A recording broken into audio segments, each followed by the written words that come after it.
Okay, I have it that we are now live. Yep, we are. And we're ready to go. Okay, welcome to the virtual council meeting, those in attendance and those watching.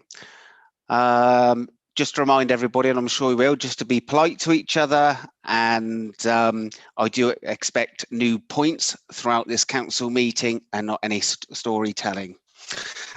Okay, that takes us on to item 2, apologies for absence. Jennifer? Lord Mayor, I haven't received any apologies for absence, and I don't know if the group leaders have received any. Okay, No. so we haven't. Okay. Item 3, item 2, declarations of interest. We may not get to it, but in the motions, there is the pensions motion. So I, as a county councillor, sit on the pensions committee and is the Labour spokesperson. So if we do get to it, I shall abstain. And I'm just going to hand over to Councillor Ros Smith, who also sits on that committee. Thank you, Chairman. I too sit on the Pensions Committee at County Hall, so will not be taking part in discussions or voting on that particular item when we get to it in the agenda. Thank you. Thank you. Item 3, minutes. So the council is asked to approve the minutes as a correct record on the 30th of November and the 5th of January. So there's 2 sets.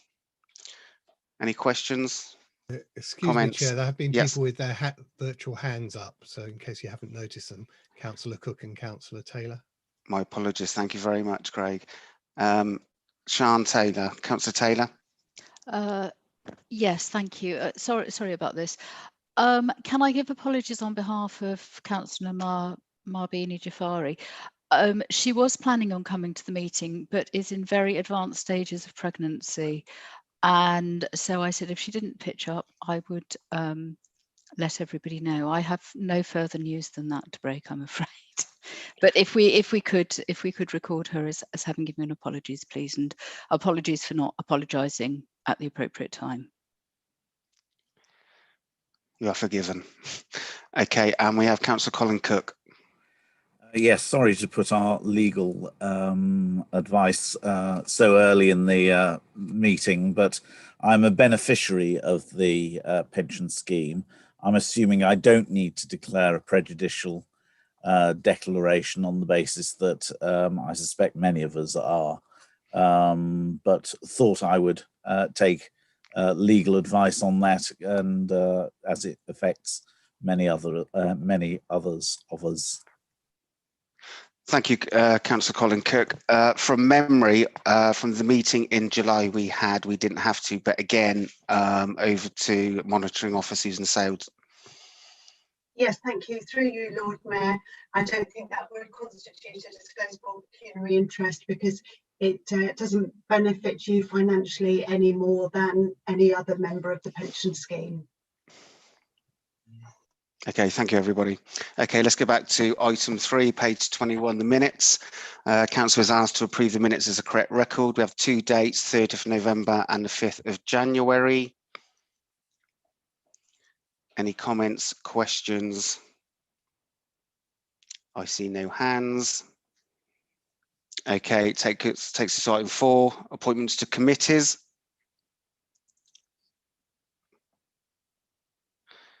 Okay, there's none, so that takes us to item 5, announcements. I do ask council that if they're happy, we're going to take a break, probably about 6:30. We'll play it by ear as we go along, and it'll just be for literally 20 minutes. So you can get refreshments in that time. I would also like to welcome officially this time Susan Sale as a new monitoring officer. So welcome aboard officially. And no problem at all. And there's also a couple of things that I'd like to mention. And I'd like to thank on behalf of councillors, members of the community response team, city centre ambassadors and antisocial behaviour investigation team for going above and beyond their normal high professional standards and providing life-saving assistance when a serious medical emergency occurred in the city centre earlier this month. This was outstanding work and credit to the organisation that they were willing to step in and offer assistance, especially so given the current concerns over COVID transition. So again, thank you very much on behalf of all council. So again, so if through Councillor Chapman, if you could just reiterate that as well to your team. Okay, thank you very much. Okay, I've had quite a few events actually. Most of them have all been through Zoom. Attended the Juins Women to Women event, and that was about congratulating some of the volunteers who took part in various training sessions for domestic abuse, and a couple of meetings with the High Sheriff Amanda Ponsonby and Lord Lieutenant Tim Stevenson. So we continue to speak and update what we're doing, and attended the Menorah event on Broad Street, and also with one of my charities, Arc Tea. There was a couple of times over Christmas period where we were delivering Christmas presents across Oxford and Oxfordshire. And then on Christmas Day, I had the pleasure helping out at Zatar Bake, where we offered free food to the community. And the Dialogue Society, which I thoroughly enjoyed, the theme was about neighbourhood and communities. So there's a lot of sharing stories.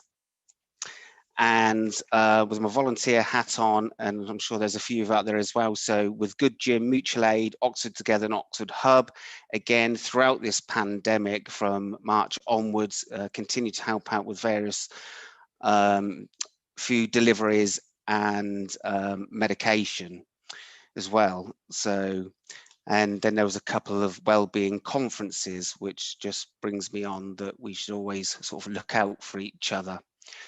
And those who are not aware, started the campaign #MoveWithMayorMark. It's not necessarily just about sport and exercise, it's just about moving more. So it's more of a well-being campaign. So again, if you can, phone a friend, phone a family member or colleague, and keep an eye on each other. Okay, that now takes me on to the announcements of resignation of Councillor Paul Harris and Councillor Alex Donnelly. So I will pass over to leader Councillor Susan Brown just to say a few words. Thank you, Lord Mayor. You're not going to call on Reverend Buckley first. I thought you were going to do that. No, I shall do that afterwards. Okay, fine. Sorry. Well, thank you very much.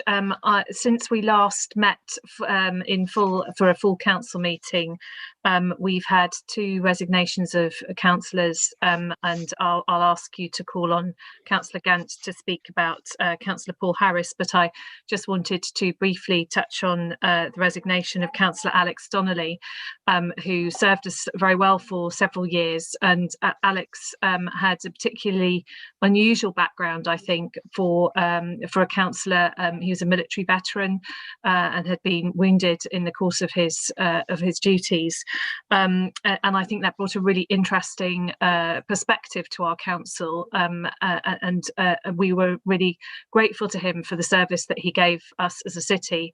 Alex had intended to stand down in the May elections because his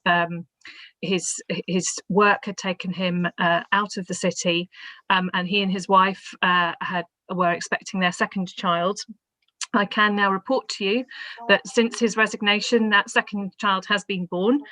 So Raphael, welcome to the world, Raphael Jungium Donnelly, who was born on the 28th of December. And thank you very much for your service to our city, Alex. We really appreciate everything that you did. We're sorry that you couldn't stay, but we do quite understand that the delay in local elections has had quite a big impact on a number of people. So thank you for your service. And Lord Mayor, I would suggest that you might wish to call on Councillor Gant to speak about Councillor Harris. Over to Councillor Gant. Floor is yours. Thank you very much, Lord Mayor. Thank you, Susan. Yes, I'm delighted just to mark the service of my colleague, former councillor Paul Harris. Paul has very deep roots in Oxford. His father was Sir Henry Harris, the leading cell biologist, colleague of Howard Florey, among others. Paul chose to pursue his career in the field of the law, becoming a member of Doughty Street Chambers, for which he was interviewed by a rather promising young legal type by the name of Keir Starmer. He deeply loved his ward and his city, and he was passionately committed to the things that he believed in, which didn't always make him a very easy person to argue with in group meetings. You had to be very sure of your ground. Increasingly, Paul's work was combined between this country and Hong Kong, where he has represented, often at considerable personal challenge and risk, people who have been charged and imprisoned by the increasingly autocratic Chinese regime.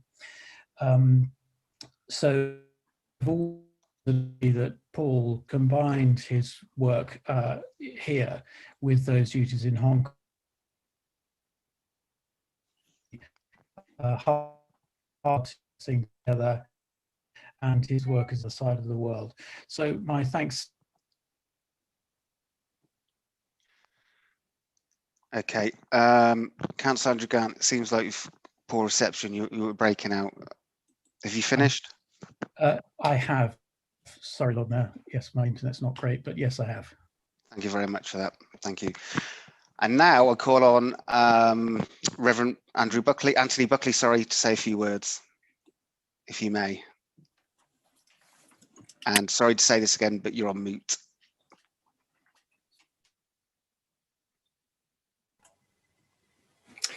Thank you very much, Lord Mayor. Thank you, everybody. And apologies for staying on mute. I ought to know by now. Wednesday, Holocaust Memorial Day, and a day for all of us and across the whole world to do all we can, as we know, to stand up against prejudice wherever we may find it. And I know that in the past, and indeed this year, this is an event where the City Council and the City of Oxford indeed takes a strong lead, and rightly so. 76th anniversary of the liberation of Auschwitz this Wednesday. And it's always, well, I always find it slightly difficult to know what to say. And this year I'm heading to a poem by an 8-year-old Jewish boy, Motel, who lived and we assume died in Warsaw during the Second World War. He wasn't heard of again. Aged 8, he wrote this poem. Why should I grieve for tomorrow? Today.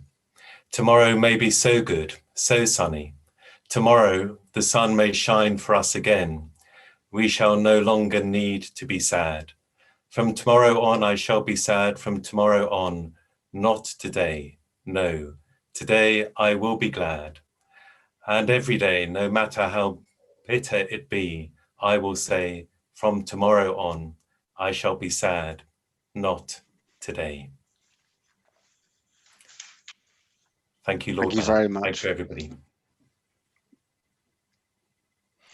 Okay, takes us on to any notices from the Deputy Lord Mayor.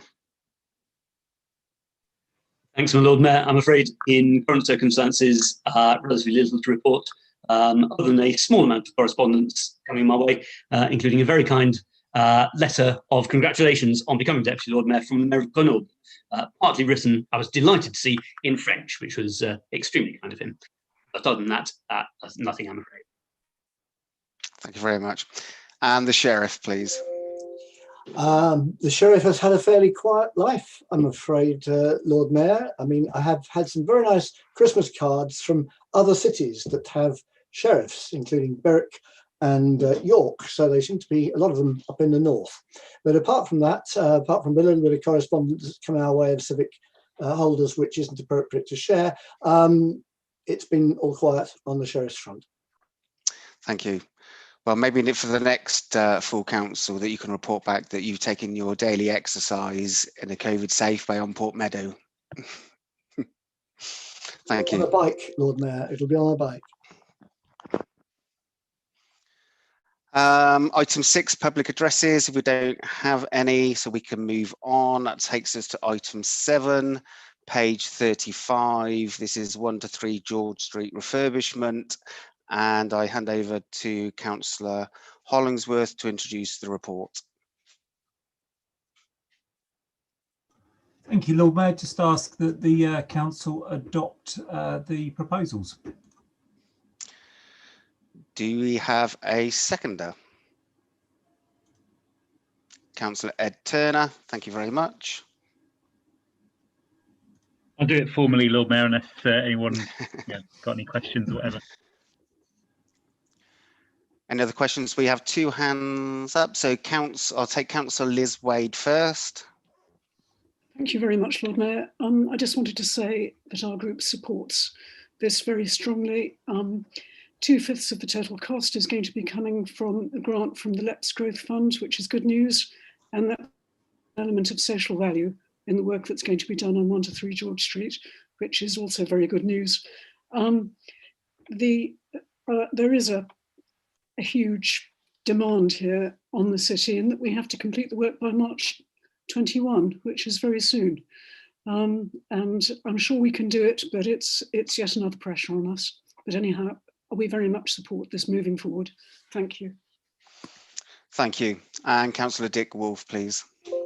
Thank you. Yes, I mean, we support the development. I just wanted to say that obviously we have a keen interest in the energy use, the BREEAM approval and all that stuff. And there was supposed to be a report which was available to council so we could actually follow that up.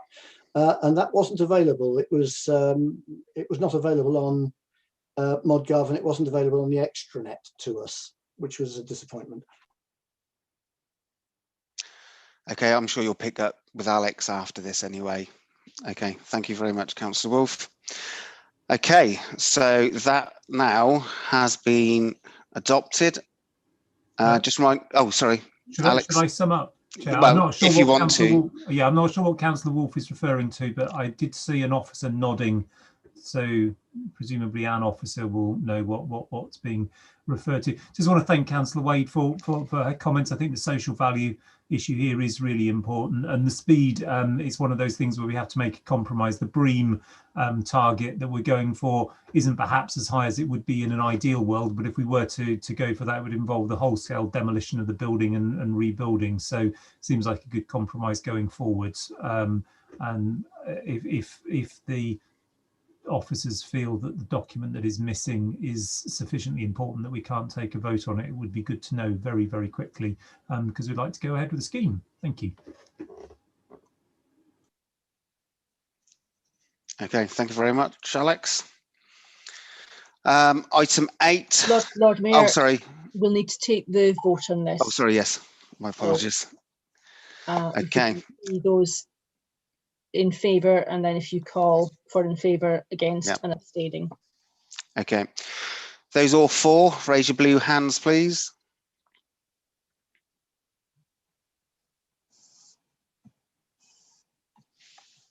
In favour. Struggling to find my blue hand, sorry. Okay, so that's Marie in favour. Right, I'll just let everybody put their hands up, and then I will call anyone whom I don't see a hand for in a second. So, Lord Mayor, there's 38 people have raised their hands. Marie has said yes. If I can just ask the others, if Councillor Belly Summers, are you in support or against?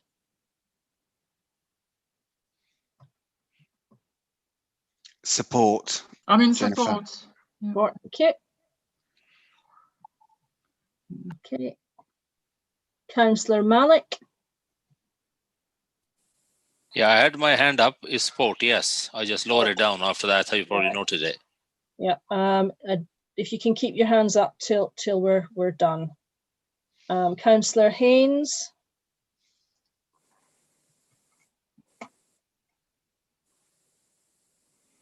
Is waving in support, yes. Yep, and yourself, Lord Mayor. Sorry. And then that's everybody. No, sorry, Councillor Steve Curran. Curran. Apologies. Yeah, in favour. In favour. Right. And I can't see Councillor Mike Rowley's hand either. You should be able to, Lord Mayor. Definitely in favour. In favour. Right, Lord Mayor, that is, I think, everybody, unless there's any contradictions, everybody's in support of that. Thank you. It's now been adopted. And now we can go on to item 8, page 57. Meanwhile, in Oxfordshire. Now, I understand it's Leader of the Council, Susan Brown, to present this. Yes, and if Council's feeling that this report is a little familiar, that's because it is. Unfortunately, when agreeing this report previously, there was an important element of the recommendations that was missing from the report, which was the recommendation to establish a capital budget of 1.875 million within the Council's capital programme. This is subject to contracting with Oxlep. So the Council was good enough to agree this report previously, and I'm hoping that they will do so again. This is some really important work that the Council's undertaking on behalf of councils across Oxfordshire with Oxlep to ensure that where there is empty retail space, which sadly we know there is going to be following the COVID crisis in our country and the world, that best use can be made of that space quickly to encourage new use, to encourage the founding and support of new businesses and small businesses, and I think is generally a report that should be widely welcomed, and we are being asked to take this work on behalf of Oxlep across the county. Thank you, Councillor Brown. And do we have a seconder?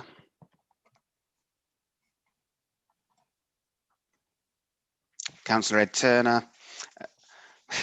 Okay, thank you. And formally as well, again, formally, yeah. Anyone wants to ask me stuff, you know. Yeah, that's no problem. And we have Councillor Craig Simmons. Would like to Yes, speak. thank you, Lord Mayor. Very happy to support this. As you say, it's come to council before. I mean, I do have a clarifying question around the sorts of businesses that will be helped, and especially since it's clear that the work will be outsourced to a private contractor. How much control will we have over the businesses that are being helped? Are we talking about helping, to take one recent example, helping the Lamb Flag get back into operation, or are we talking about empty shop units in the Westgate, which I would think was very low on my priorities certainly, or indeed supporting small local businesses with pop-ups and everything like that. I know meanwhile leases are generally around pop-ups, but I'm just not sure what the boundaries of this support are, because I've read the report and it's not entirely clear. Thank you. Councillor Turner, Councillor Brown, either one of you want to make a comment on that? I was going to suggest you took Dick's question as well, and then I'll answer both. Okay, well, we've got Dick and Wolf, so we'll have Councillor Dick Wolf, please. Yeah, thank you, Lord Mayor. I mean, I guess this is kind of related as well, and we're in support of the general principle. I could have asked this question under cabinet minutes, but this seems the most appropriate place to ask it. I was interested in reading the report about the potential uses of the units, which shows a breadth of thinking.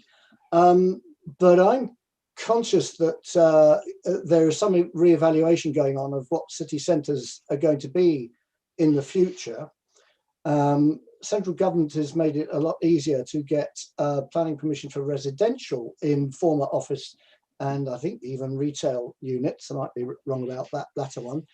I'm just wondering whether in the discussions, maybe it predated the pandemic, any thought was given to use of premises for residential purposes, because I think city centres and town centres are likely to be moving more in the direction of getting people living in them to get a bit of life into them. So I'm just wondering whether that was discovered, because there's no mention of it in the report. Thank you, Councillor Wolf. No, over to no. We'll take the answers afterwards. So we've got Councillor Liz Wade, and then afterwards we've got Councillor Hollingsworth. So over to you, Liz. Thank you very much, Lord Mayor. Just a question about being under pressure again to spend this money quickly, not quite as quickly as George Street, but still pretty fast. And it's 1.875 million, which is quite serious money, isn't it? The thing that I'm concerned about is whether we've yet identified an operator, because we've got to get this work finished by November this year. Very tight. So I just wonder if I can have some information about that. Thank you. Thank you, Councillor Wade. And Councillor Alex Hollingsworth.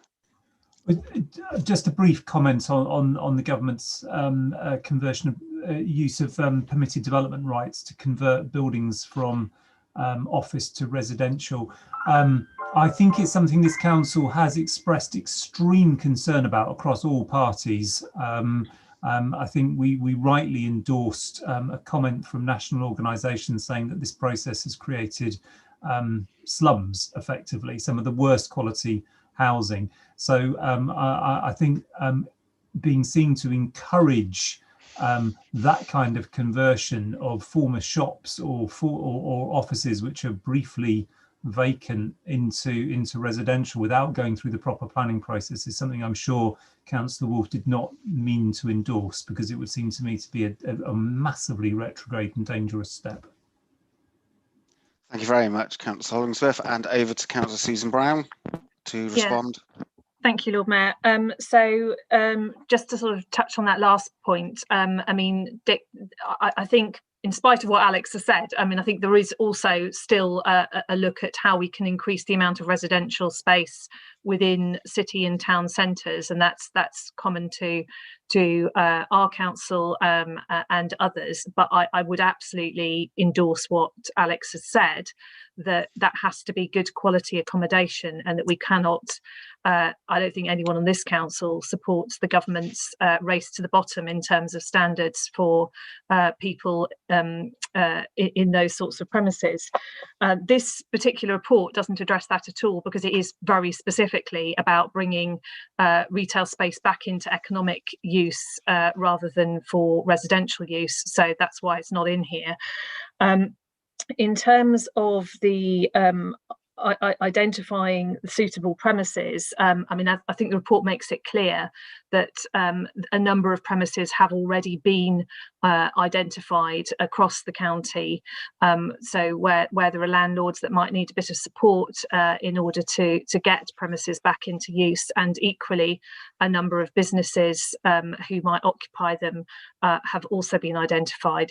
And to answer Liz's point, yes, I believe that we have got a partner lined up, and processes are being gone through to formally appoint them to the process. So they should be, I believe, able to start relatively quickly. You're right, it is a big programme of delivery, but it's a really, really important one for our local economy, not just in the city, but across the county. So I think it's really important that we get it right and we spend this money well.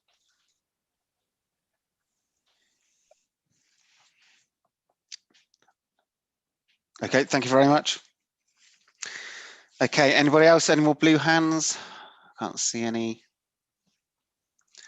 Okay, so we should be adopting that, and that takes us on to item 9, cabinet. Oh, sorry. Does Councillor Brown wish to sum up, and we'll need to take a vote? I felt I had summed up, to be honest. Thank you, Jennifer and Lord Mayor. I don't feel I need to add anything further, so I'm happy to just to move to a vote.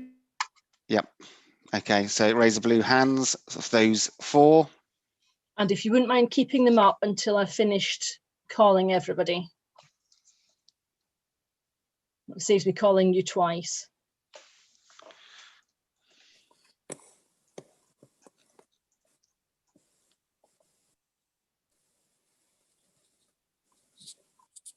Okay, Lord Mayor, I see 42 blue hands up in favour. Councillor Curran, can I check? Yeah, I'm in favour. I can't find my blue hand, but I am in favour. That's okay. And Councillor Haynes.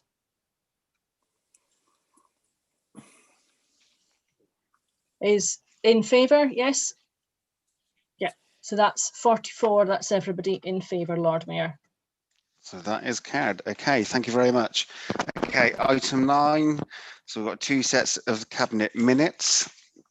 9th of December and the 20th of December, 20th of January. So I'll call upon Andrew, if there's anything you want to say. No, thank you, Lord Mayor. Okay, so I'll now call on Councillor Craig Simmons. Yes, thank you, Lord Mayor. I have a question on the 9th of December Cabinet Minutes, item 99, the budget. I'm just wondering, I guess this is directed at Councillor Turner, but I'm just wondering how we're going to ensure adequate consultation on the revised capital strategy, which is obviously, you know, I'm talking about the 53 million expenditure on commercial property, which we know is being changed and it's subject to a report, but the report, councillors haven't even seen the report, and I don't think we will for a few days. And so is there going to be any opportunity for the public to comment on that substantial item over the next, well, between now and the budget debate?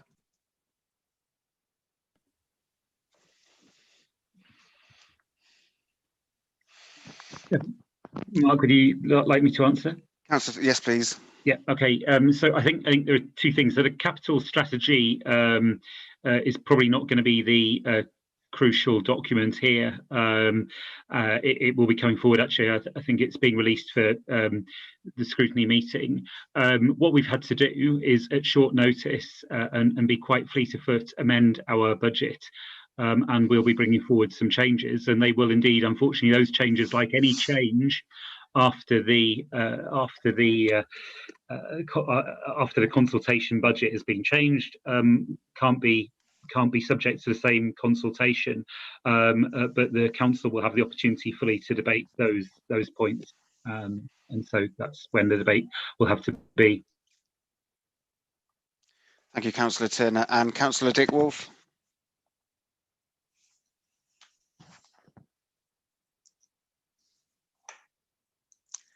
Councillor Dick Wolf, you're on mute. You wanted to speak on this item?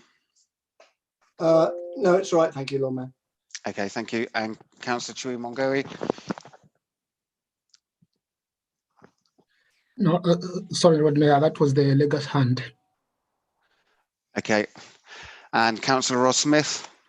Thank you, Chairman. I just wanted to be clear that I'd understood Councillor Turner's response to Councillor Craig Simmons about releasing the budget information in time for proper scrutiny.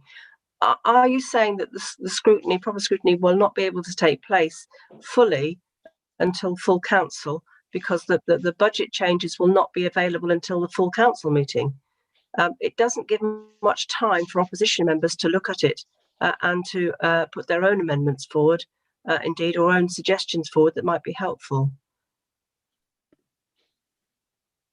Thanks. Again, if you'd like me to answer that, Lord Mayor. So, you know, unfortunately, and it's like this every year, if there is to be a substantive change to the budget between the publication of the consultation budget and the final budget, then it can't be subject to the same consultation. So what will happen is the paperwork is published in time for the cabinet meeting, which precedes the budget council, and that's the same every year. This year, we have, of course, had to be quite fleet of foot in taking account the change to the PWLB rules, which mean we will need to make a substantive change. Whereas normally what we try to do is get a consultation budget which is as close to what we finally agree as possible. So ultimately, it will be indeed for members to look carefully at the cabinet report when it's published, which it will be in good time, and then see what they think and reach their views at the budget meeting. And of course, I fully expect the finance panel to carry on doing its excellent work, scrutinising the operation of the council in this and other areas. I just don't see any other particular. I don't see any other alternative, and I hope actually it may be that we find a way forward which commands a good amount of support. Thank you, Councillor Turner. Okay, then that takes us on to the cabinet minutes on the 20th of January, and I believe Councillor Craig Simmons also wants to raise a question on scrutiny. Yes, thank you very much, Lord Mayor. I guess this is for Councillor Hayes. just to try and get some clarity on when we will get the responses to the Climate Emergency Review Group's recommendations, which have been sitting around now for over a year.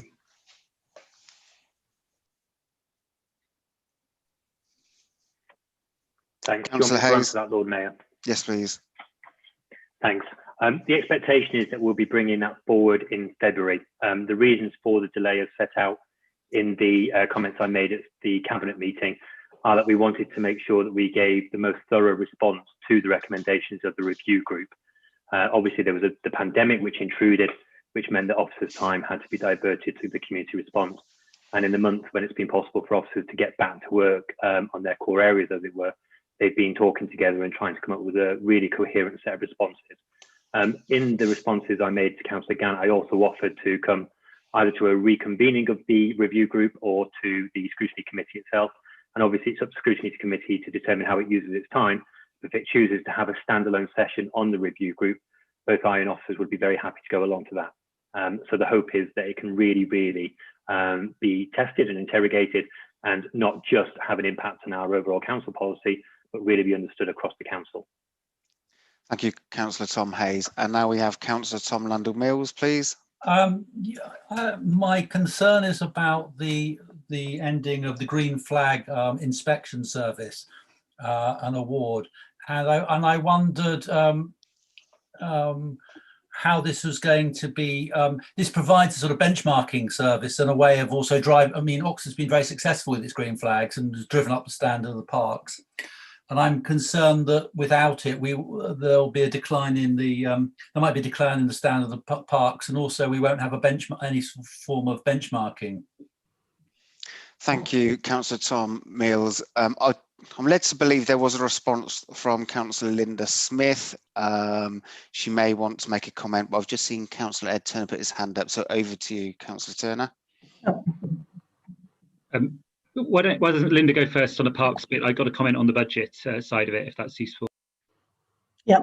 So I'd like to reassure the councillor that this will not result in a detrimental impact on our parks. This was a budget saving agreed last year, in last year's budget. We're now seeing the impact of that. So we're pulling out of the Green Flag scheme. I hope that the only thing that residents will actually notice is the lack of the green flags flying in the park. So there will be a little bit less litter bin emptying in the evenings on a regular basis throughout the year, but there will still be capacity within the service to make sure our parks are clean, that we can deal with hotspots and deal with seasonal peaks. And there are also savings to be made just from the administration of the scheme, from preparing the entries for the parks, for the awards, and from not having to make sure all our policies reflect the requirements of the national scheme. So I hope that gives you some reassurance about that, Councillor. Thank you very much, Councillor Linda Smith. Now over to Councillor Ed Turner to respond on the budget side. Yeah, I mean, yeah, just to say, when Councillor Gant raised this at the Cabinet, afterwards I went away and checked that it had been clearly in the budget paperwork for last year, and indeed it had been. So in the budget appendix 3s, which the list of savings to be put forward, it was quite explicit in there and therefore agreed on by council that this saving would go ahead. I did want to reassure myself that had been so, because obviously we shouldn't have surprises coming out of the bushes, but this shouldn't have been a surprise. Thank you very much. And who knows, maybe in future years we can revisit this. Anyway, the important thing is that the standard of our parks remain the same. Okay, this takes us on to item 10, questions on notice from members of council. Just bear with me.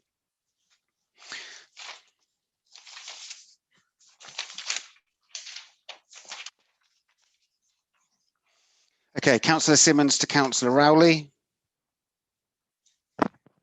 No supplementary, Lord Mayor. Councillor Wolfe to Councillor Rowley.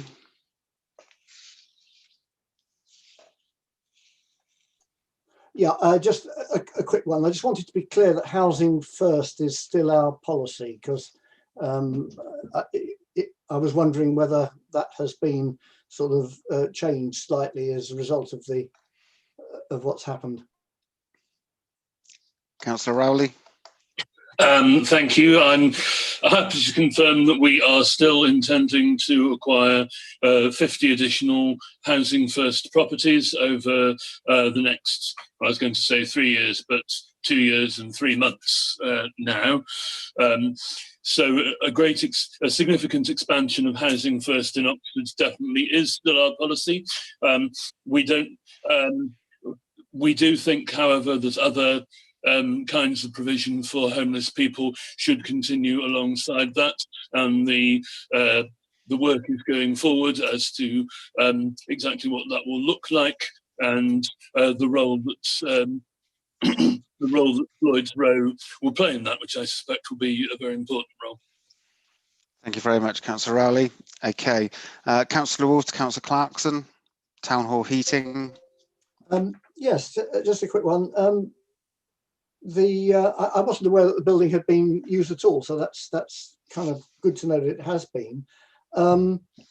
To what extent and what's it been used for? And I'm just wondering whether it's been, or whether we could use it for things that would help with the response to the pandemic and things like vaccination centres or anything like that. I'm just curious what it's been used for, because I've not had access to it really. Thank you, Councillor Clarkson. Thank you, Lord Mayor. Yeah, my understanding is being used primarily for the maintenance work and the development of the museum. I can certainly find out whether it can be used for other things, but my understanding is that for vaccination centres, they really need very, very large sort of open plan spaces. So places like the King's Centre and the Kassam Stadium, but I'm happy to find out whether it could be used for other things that are socially useful, but ensure that everything is totally COVID secure. Thank you very much. Councillor Simmons to Councillor Clarkson, demonstration on Bond Square.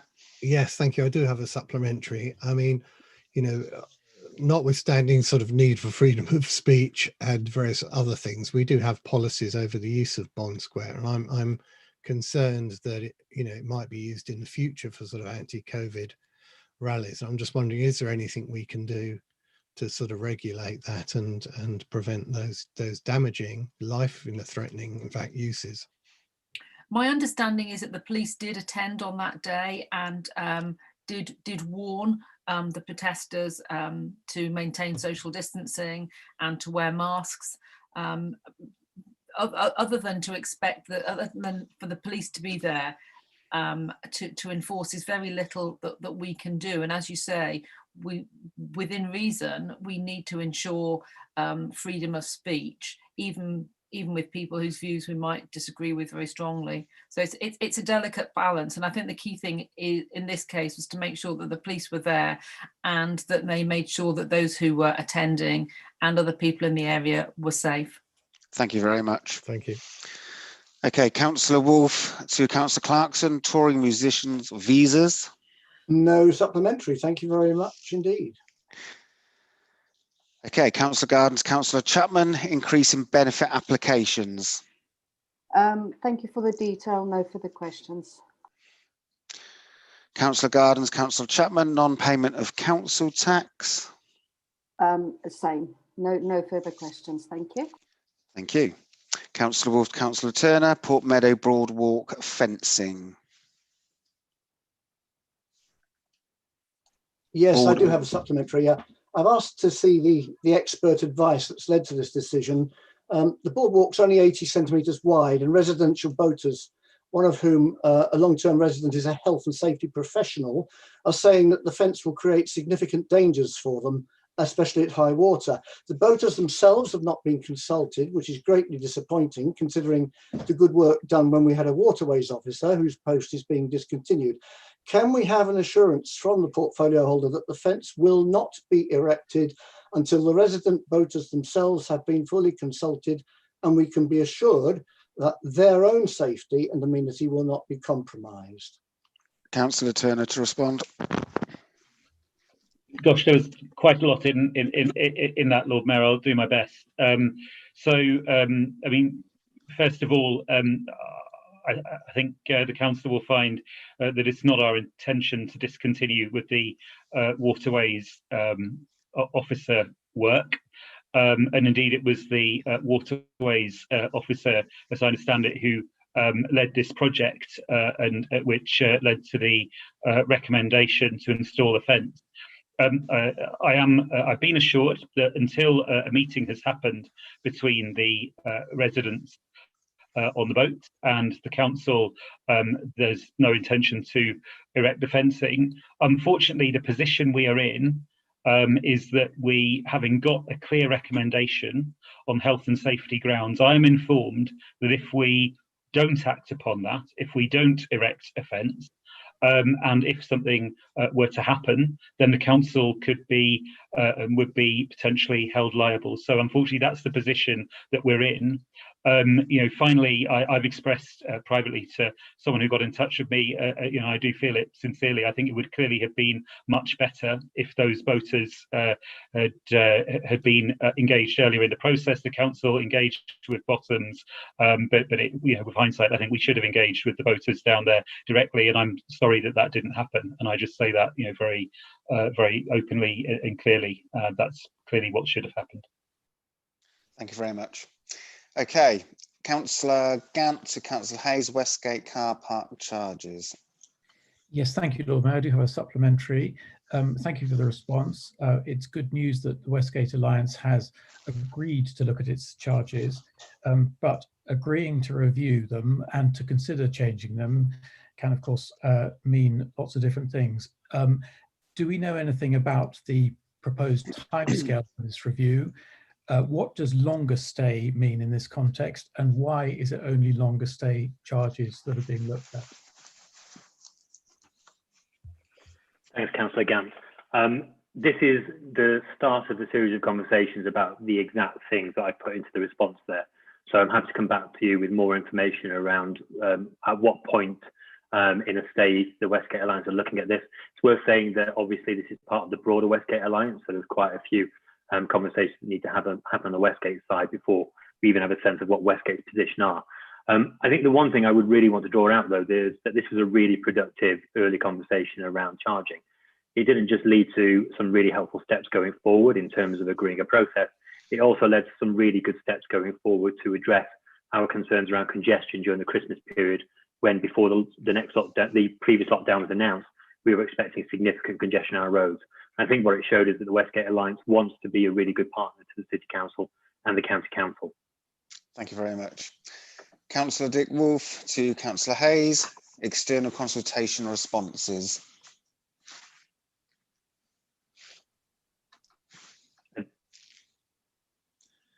You're on mute. Try again. Sorry, my supplementary has already been asked by Councillor Landell Mills and appears in the next item. Thank you. Councillor Wolf to Councillor Hayes on the ZEZ consultation. God, that's the one I was just responding to, Lord Mayor. So sorry. You can move on, yeah. Councillor Landell Mills to Councillor Hayes. Is that already been answered as well? The ZEZ consultation, you're happy with that? Yes. Yes, thank you. You are okay. Thank you. Councillor Landell Mills to Councillor Hayes. Naming of ZEZ again. Are you happy with the response? It'll do for the moment. I think it's an issue that will run, but I think it'll. Thank you. Yeah. Councillor Landell Mills to Councillor Hayes again. ZEZ red zone implementation. Sorry. Yeah, that's fine. Thank you. And Councillor Landell Mills again to Councillor Hayes, air quality policy and ZEZ. Well, can I ask? Yes, I do have a little supplementary. Is why not cut to the chase? Just go straight to the main area. Councillor Tom Hayes to respond. This is, I'm guessing, about the zero emission zone and why we're having a pilot. Yes. Yeah. The answer. Well, we've explicitly renamed the early part of the zero emission zone from the red zone to the pilot zone because we see it as a pilot. In order to spread out with quite an ambitious scheme such as this, we need to, and particularly on an accelerated timescale, it's important that we gather together all the learnings that we possibly can from the first phase so that the second phase can be as informed as possible. And that's just us taking an evidence-based approach. We think that's the right thing to do. And I think the citizens of Oxford would be pleased to know that their council wants to roll something out and learn from it before moving on to a larger zone. Thank you. Thank you. Could I ask, am I allowed to ask another question on this point? No, no. Ah, if you could send Councillor Tom Hayes an email. Thank okay, you. thank you. Councillor Landell Mills to Councillor Hayes again. The ZEZ traffic modelling. Yeah, thank you, that's fine. Councillor Landell Mills to Councillor Hayes. Congestion and charges. Yeah, I mean, can I appreciate the point that obviously the City Council's obligations and duties are towards clean air quality, but does the councillor not think that congestion is a key element, key element in remedying clean air, dirty air rather? So just to repeat what I said in the first paragraph, the zero emission zone exists explicitly to address dirty air. Connecting Oxford exists explicitly to address congestion. But one of the byproduct effects of the zero emission zone is that if you clean up air by discouraging private car use that's fossil fuel based in the core part of the city centre, and as you spread it out, one of the expected byproduct effects would be that you would see a reduction in the use of private cars. But I don't think it's right to explicitly say the purpose of the zero emission zone is to address congestion. It could just be a byproduct effect. And that's just all about setting people's expectations and being clear about what our policy intention is. Thank you. Thank you. Councillor Landell Mills to Councillor Hayes again. Administration and costs. With regard to the cost of the cameras, are you not concerned that these might be too great for the project? And how have the costs of the cameras been managed? The critical word that cut out there was the word which was costly. What was that word, sorry? The cost of the cameras. How is the cost of the cameras going to be managed? And I was understanding that there was a concern that they were too expensive. That the cameras are too expensive. So as I say in, I think, the fourth paragraph here, it explains what the cost situation will be. It's for the county council to be responsible for that element. We aren't concerned about the cost of the camera technology in the ZEZ pilot. And as we roll out to a larger zone, we'll obviously be mindful about the need for adequate monitoring, which means more cameras. But we're talking about the pilot at this point, and we need to be clear about what the cost will be for the next zone. And that will involve further work. So I can only repeat what I say in the response. Thank really. You. Thank you. Thank you. Okay, Councillor Wade, Councillor Hollingsworth, Seacourt Park and Ride flooding. Just one small supplementary, Lord Mayor. Thank you, Alex, for a very full reply. I've just got a query about the standard maintenance budget. The costs for clearing up Seacourt are included in that, but I don't expect you to have an immediate answer. But do you think I could have an email about how much of the budget is used for the main part of the Seacourt extension and how much for the extension, for the main part of Seacourt and how much for the extension? Yeah, no, I'm happy to take that one away. I'm also going to refer it to Councillor Hayes because car parks actually come under his remit, and by the time the answer to that is gathered, the thing will be finished. I'm kind of answering the question partly out of I suppose historic responsibility, also because it's an infrastructure project which is my remit. So I will ask Councillor Hayes to ask his team to provide that answer to you.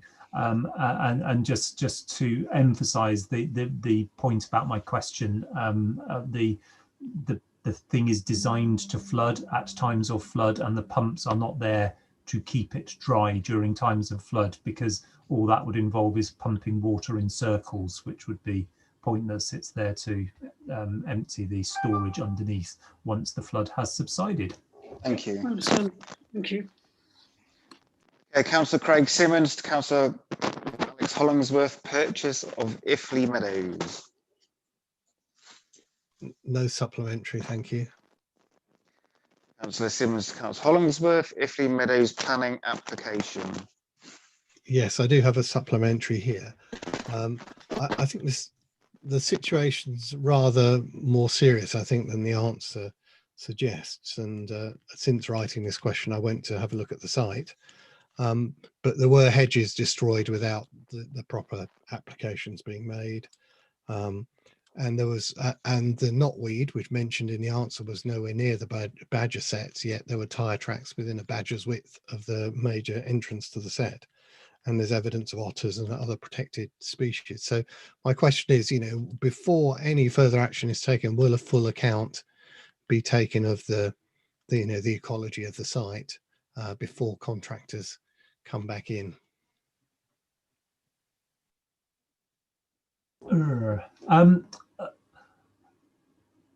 This poses quite an interesting challenge to answer, because the work is being carried out by the company, not by the council. And I'm answering this question as one of the shareholder representatives and also as the cabinet.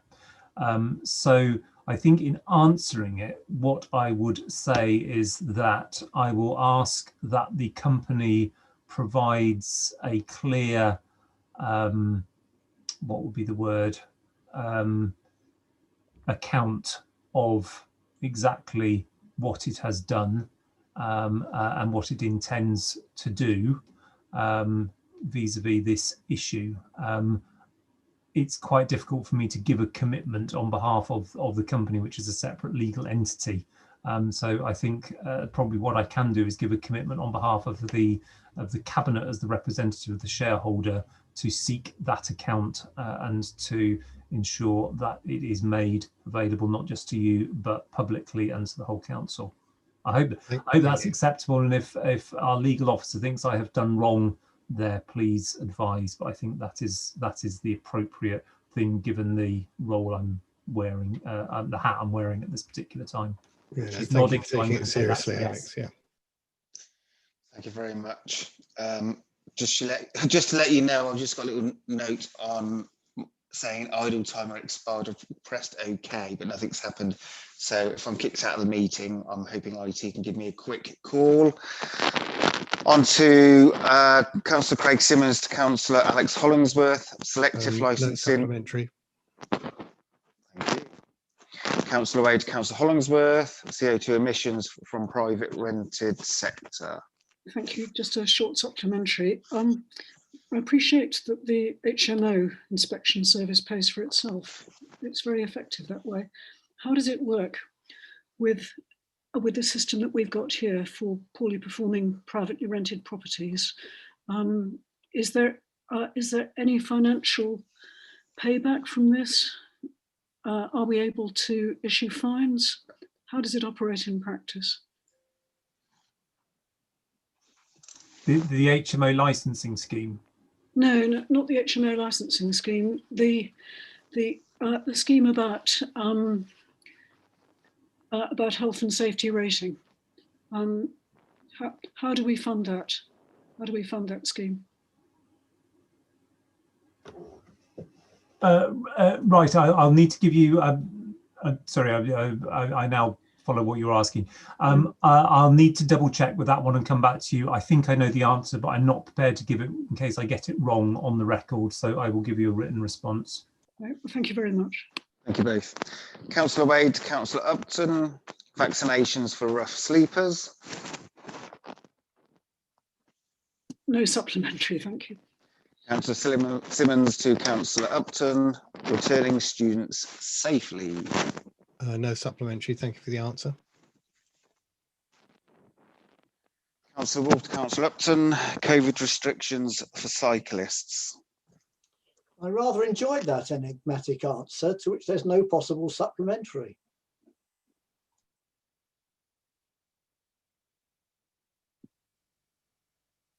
It was a pleasure, Dick.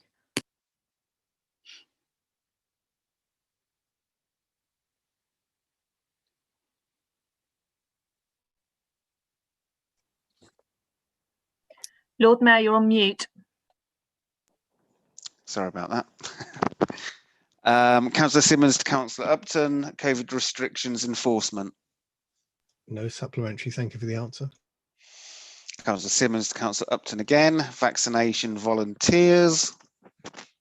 Yeah, no, thank you for your answer. I do have a supplementary. I'm not sure because I have been registered with Oxford Hub as your recommendation for some time. I don't know whether they do. I mean, this is a question, I guess.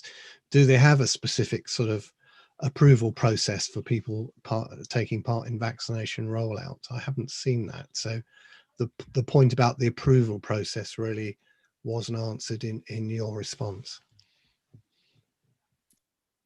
Yes, sorry, Councillor Sims. I don't. I just know that when I volunteered through the hub, it was quite simple, but that was just for doing car parking.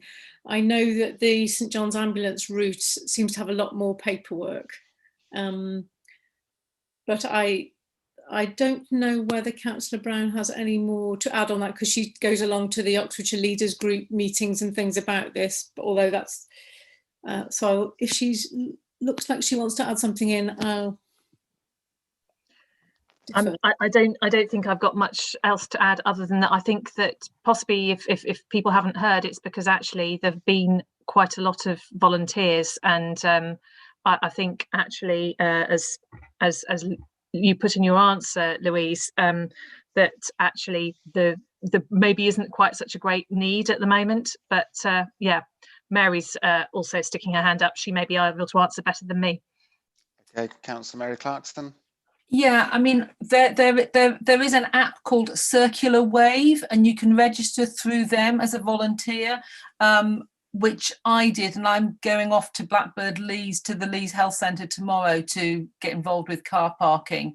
And so, you know, you can sign up for a shift, but the shifts do get booked up fairly quickly, which is good news. But if people do want to volunteer, I suggest that they register there. You may need a DBS check or to be checked out one way or another, but I think it's fairly straightforward if you have got a DBS check. Okay, thank you, Councillor Clarkson. And if you can just ping that email round for other councillors who may want to do that as well. Okay, no more questions on this one, please. Thank you.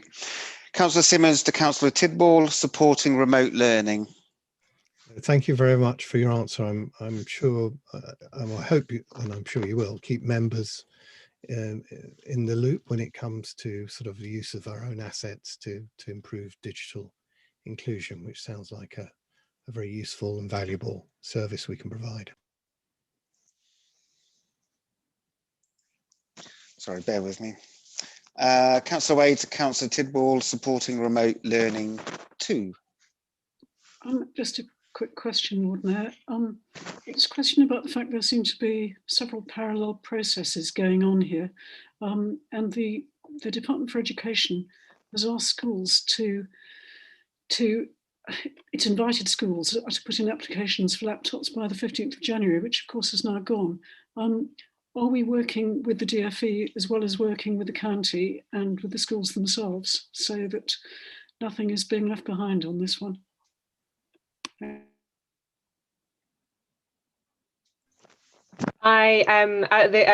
With the county as the schools authority, I'm hoping that they will, but I will ensure that officers do follow up to make sure that those dots are connected.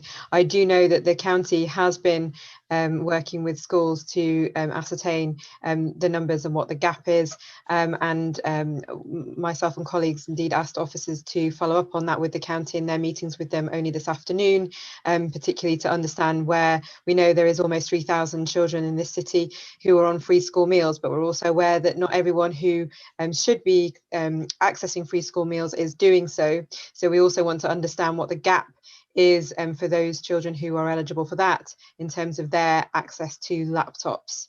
Do expect more communications on this coming soon. I know Azol Strong, our officer who's leading on this with the county alongside Danny Granito, are doing a lot of work on this, but I will make sure the point about the DFE is made. Thank you very much.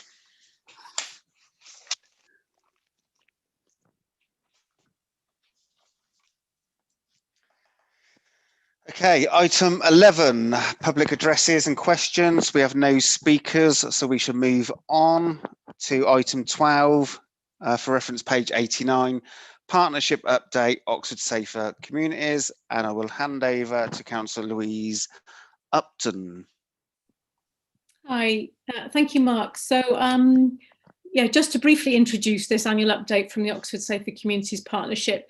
This is a partnership of the City Council plus local branches of the police, prison and probation services, the clinical commissioning group, ambulance service, both universities and various parts of the county council, including their social services, youth justice and fire and rescue departments. If you have a look at the report, you'll see that this partnership works together all the time to address a whole range of types of crime and antisocial behaviour, and importantly to support the vulnerable people who get caught up in it. This ranges from trying to reduce bicycle theft to really serious crimes such as modern slavery, domestic abuse, child exploitation, and the scourge of county lines drug trafficking.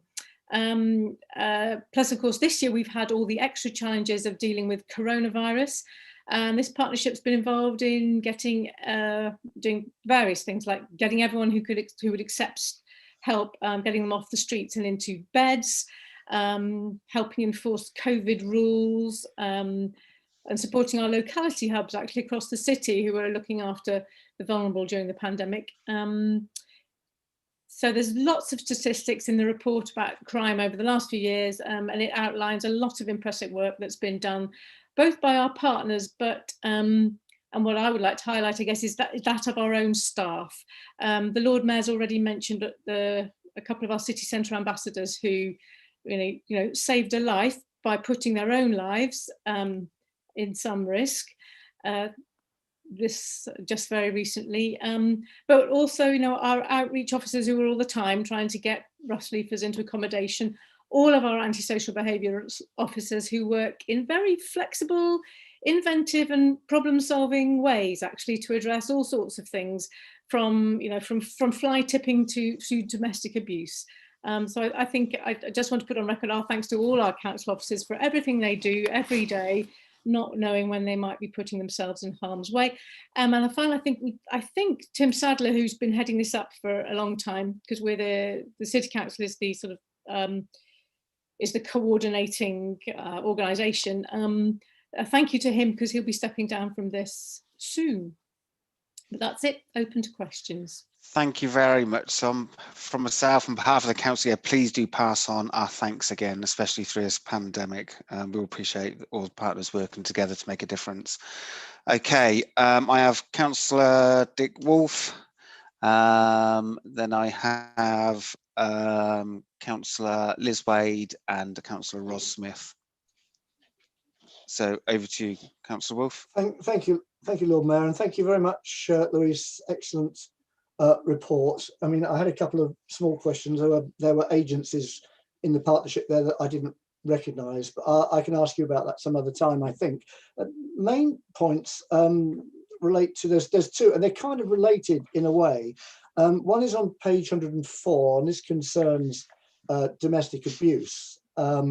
And it may be something that the scrutiny's panel on domestic abuse might like to pick up. I was intrigued and depressed, I have to say, by the table on page 104 there.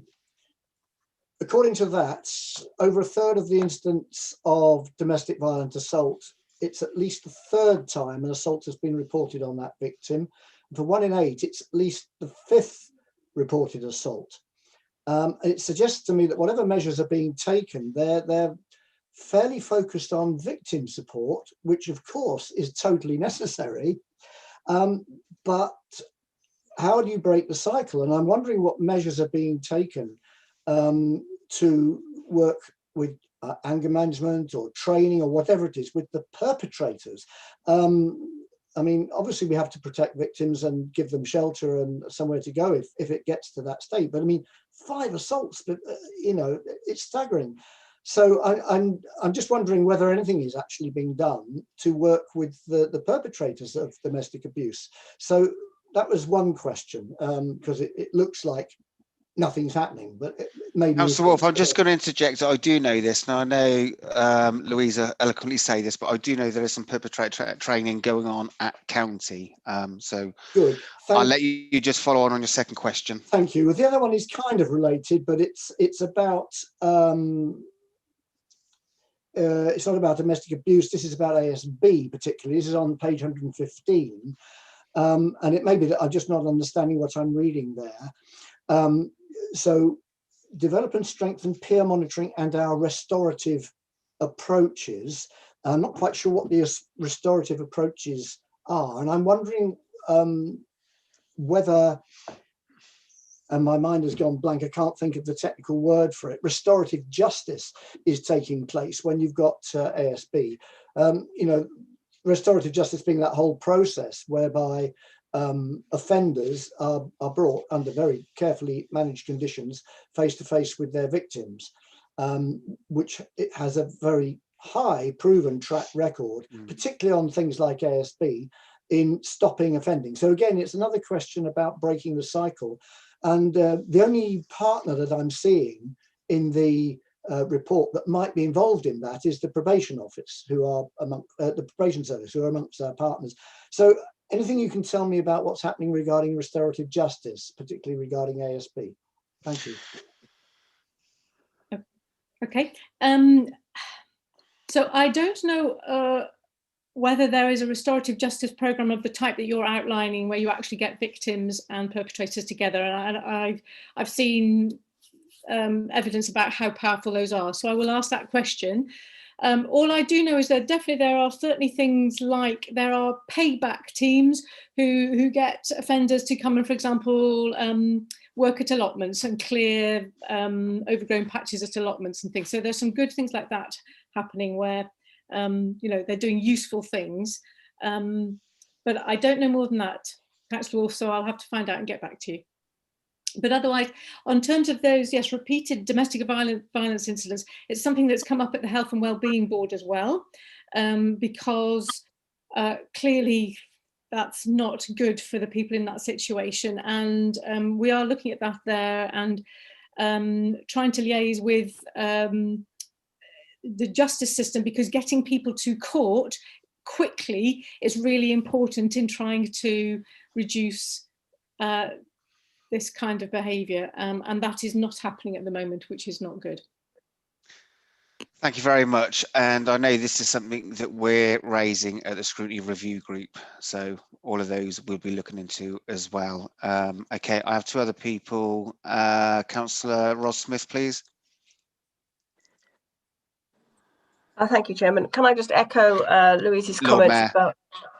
about... Thank you. Sorry, Lord Mayor. Thank you. Can I just echo Louise's remarks about the staff that, with regard to environmental enforcement and so forth during the pandemic, it has been remarkable, their response that they've done. I'm very, very pleased with it. I'd just like to ask, thank you for the report, to say first, but I just want to ask how she feels, or if there is a role, continuing role, for the, well, what used to be called the neighbourhood action groups, but now sort of community safety groups around the city. Locally here in Headington and the Marston group hasn't met for over a year, despite myself and Councillor Clarkson asking for a meeting to take place, asking the chairman for a meeting to take place. Just wondered how she feels those community groups, which liaise with the police and other groups as well locally, whether they have she sees them as having a role in Oxford's community safety.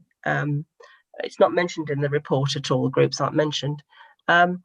Whether she sees that there is a continuing role for those groups to meet, and whether she would support us in trying to persuade the chairman to actually hold at least one meeting for the Headington and Marston area. Thank you, Ros. I've had one conversation with officers about them who thought that they were of limited use, these meetings. I mean, if you're very keen to have one, then we should try and set one up again. It's important, I think, that they don't just turn into forums for everyone to just have a go at the police about things that they can't actually do anything about. So it'd be worth, I'll have a conversation with you and Mary. Councillor Upton, can I just interject there? It is something that I think, yeah, that, and thank you again, Councillor Ross Smith and Mary Clarkson, that I think what it should do, those councillors who are part of that forum to take this up with the police, and maybe it's Louise who sort of nudges the police on that and copy us in. Okay. Sorry, Okay, Lord Mayor, can I just say that the police, local police, I have spoken to them, they would be happy to hold a meeting.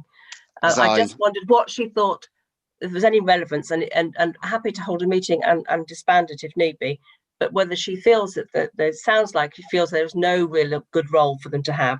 And I totally agree, there should not be just a talking shop and a moaning shop. Thank you very much. Okay, let's take some more questions, please. Councillor Liz Wade. Thank you, Lord Mayor, and thank you, Louise. I want to pay tribute to a very valuable partnership here. It brings together so many agencies with hard evidence of how well or how badly Oxford is doing, and I think that's an enormously valuable thing to have. But there's always a but when I say something like that. As far as I'm aware, there are no Green or Lib Dem councillors represented on the OSCP. I think that's a concern because I remember very well 2017, and the Greens and the Lib Dems worked together and they were instrumental in stopping PSP notices being attached to rough sleepers' belongings. I believe that began a permanent change, a welcome change in the city's attitude to the homeless. I think we helped to make a big difference there, and I think we could contribute something to this partnership as well. But that's within the gift of the partnership. So I would just ask you if that could be taken up and discussed at the appropriate level. Noted. Thank you. Next question, please. Councillor Christine Sim. Thank you, Lord Mayor. It's not actually a question. This is what I hope is a helpful point of information. The Oxfordshire Youth Justice Service has a long history of promoting the restorative justice model, and indeed one of their officers is a leading national exponent of it and has published work. So in terms of the partnership, I would very much think that the Youth Justice Service would be one of the services that would have a huge contribution to make. I hope that's helpful. Thanks. Thank you very much, Councillor Sim. Okay, Councillor Ed Turner. Yeah, thanks, Lord Mayor. I mean, it's a serious one. I think a number of us will have read the serious case review of Jacob's death. It was a young man in Banbury, but clearly affects Oxfordshire, and it's gravely concerning to read. One of the aims of this partnership I see is around combating child exploitation. This was sadly a case of exploitation that had fatal consequences. Will it be possible for the partnership to look at the serious case review and lessons to be learned locally? I can't think of anything more important that it should do, so I'll make sure that's on the agenda, Ed. Yeah, I'm sure we all echo that. Okay, Councillor Linda Smith, please.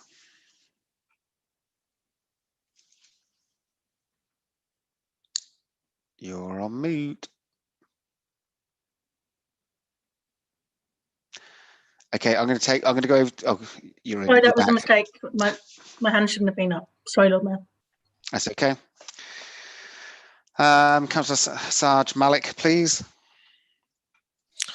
Thank you, Lord Mayor. I think partnership is greatly valuable and does a great work. I'm just here to pass a comment on my experience with the community safety team, I think led by Richard Adam. They're always great. They do a good work. Their officers are competent. They get on with the work, and just passed our thanks to the team. Thank you very much. Thank you very much. We all echo that. Okay, Councillor Tom Hayes, and that will be the last question, please. Thank you, Lord Mayor. I want to associate myself with what Councillor Upton has said around the work of the partnership. I used to sit on that as the community safety portfolio holder, and it does remarkable work, and our partners do remarkable work. I'm sorry to have to kind of intrude on what was a really positive statement about the OSCP, to just say that I believe Councillor Wade has misrepresented the position in 2017. This administration has gone out of its way to support our rough sleeping and homeless population. And I think the work that we do is outsized compared with any other district council. And I want to commend various cabinet members and councillors for all the hard work they do in that regard on all sides. There is in no way, shape or form justification for Councillor Wade to assert that it was the intervention of her party and the Greens which led to some new positive outlook by this administration towards homeless people. That is entirely unfair. And I would just remind Councillor Wade that she sat in the same room as me, along with Green councillors and Lib Dems, and we went through all the instances in which a particular type of power was used in cases relating to rough sleepers. And in that room, Councillor Wade and all the other members of that panel agreed that all the uses of those powers had been appropriate and proportionate. And it feels unfortunate that she's now trying to rewrite history here. I'm going to close on a positive note and just say thank you to Councillor Upton for all the work that she's done. She's a fantastic community safety portfolio holder and spokesperson for this council. Thank you.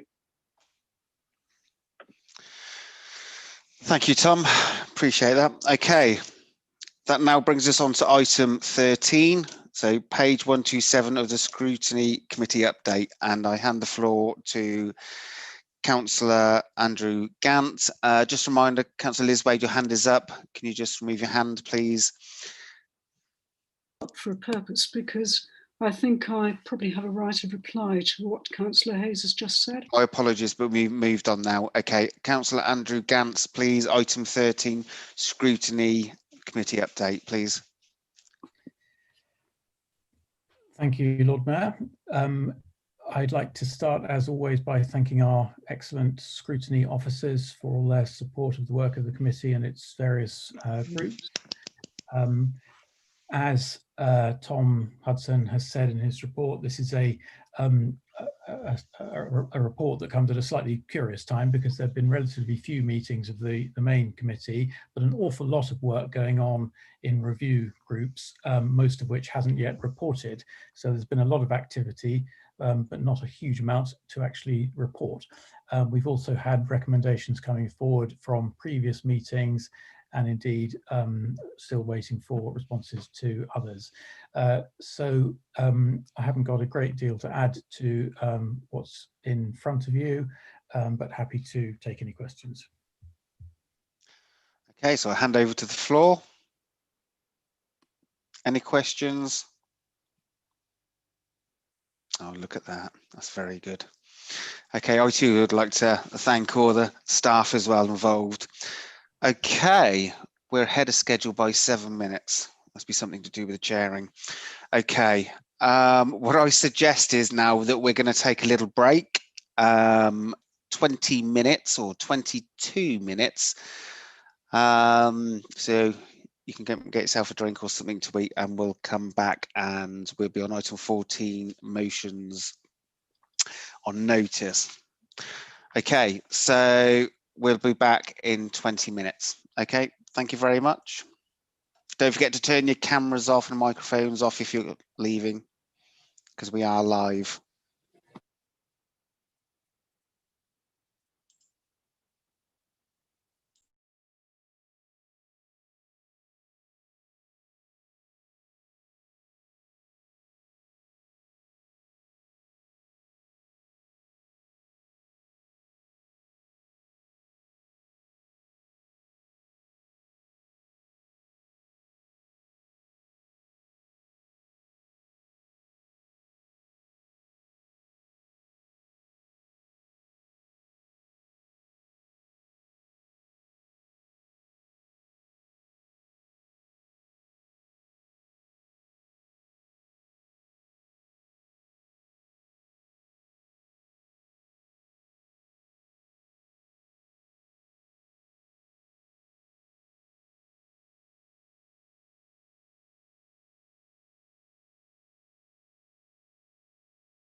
Okay, as everybody rejoins, if I could just remind people the YouTube feed is still running.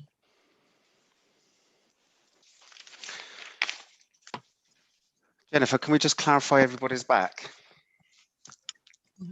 Let me stop the screen share and I will check who we have. Lord Mayor, I can confirm that everybody appears to be back. So we have everybody except Councillor Mick Haynes, Councillor McManus and Councillor Sim are here. And Councillor Jafari Marbini joined us at the beginning of the last session. Okay, we're going to carry on. We did say everyone to be back and ready to start for 6:45. Before we go on to motions, slightly perturbed, there was a comment from Councillor Tom Landell Mills. Ideally, that should have been addressed to me, not to just councillors and the general public. So what I will do, I will answer that. So Councillor Liz Wade doesn't have the right to reply, although I do want to ask Councillor Liz Wade, was it a personal point of explanation? If so, then speak. Thank you, Lord Mayor. I've decided that I'm going to make a formal complaint. I think it's probably the best way of dealing with it, rather than dealing with it tonight as part of full council. And I'm very happy to do that. We have different memories of 2017, Councillor Hayes and me, and I will put that in writing. Thank you. Well, that's all right. Okay, we are going to move on now to motions, and just bear with me.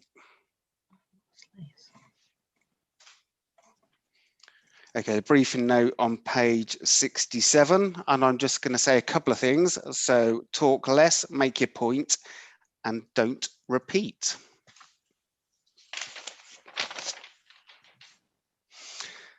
Okay, the first motion we've got is the pavement parking, and we have the proposer, Councillor Ros Smith. Over to you. Thank you, Chairman. Thank you, Lord Mayor. First of all, I'd like to confirm that I'm happy to accept Councillor Hayes' amendment to my motion regarding pavement parking, as it does not constitute any change to the sentiment of it, and it doesn't change any of the resolutions at the end of the motion too. I'm sure, like many other councillors, we get high complaints about parking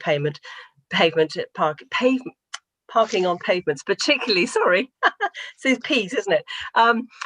Particularly when it sort of produces a pedestrian slalom, as we've seen in Headington on the busy Windmill Road, with cars parked quite haphazardly on the wide footpath there. And it is very annoying, particularly when you've walked past one of the City Council car parks less than sort of 70 metres away, and that's half empty, and they've decided not to use that. So I don't think this is something that any councillor would want to object to, and I'm hoping that all will actually vote for this motion and it will go through quite smoothly.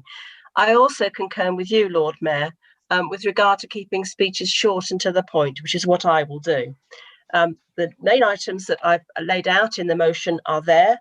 It's the resolutions that are important about confirming to national government that locally we would like to see civil enforcement come to us, as they have in London, with regard to eradicating the inconsiderate parking on pavements by some drivers. The mention is made of the controlled parking zones as well, and that is important. We already have controlled parking zones in the Oxford City, and in fact, you know, you live in one in Valentia Road, as I used to do as well. We don't have a problem with on-street, on-pavement parking, particularly in that area, but we do have. Councillor Ross Smith, I'm just going to interject a moment. As much as probably slip of the tongue, I'd appreciate if you didn't tell people where I lived. Sorry. I have taken it off the website.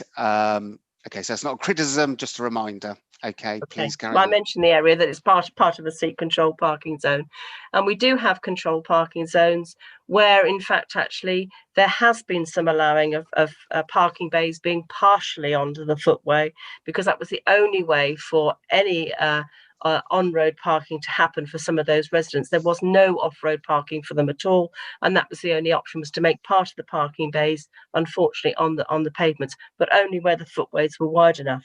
There are some roads, in fact, actually in the one of the new controlled parking zones that's about to come in, which is in the Quarry Conservation Area, where indeed we don't have any footways at all. But luckily, we don't have inconsiderate drivers at the moment parking on those footways, but we do on some of them, and it is causing a real problem for everybody, whether you're able-bodied or not able-bodied, whether you're in a wheelchair or not in a wheelchair.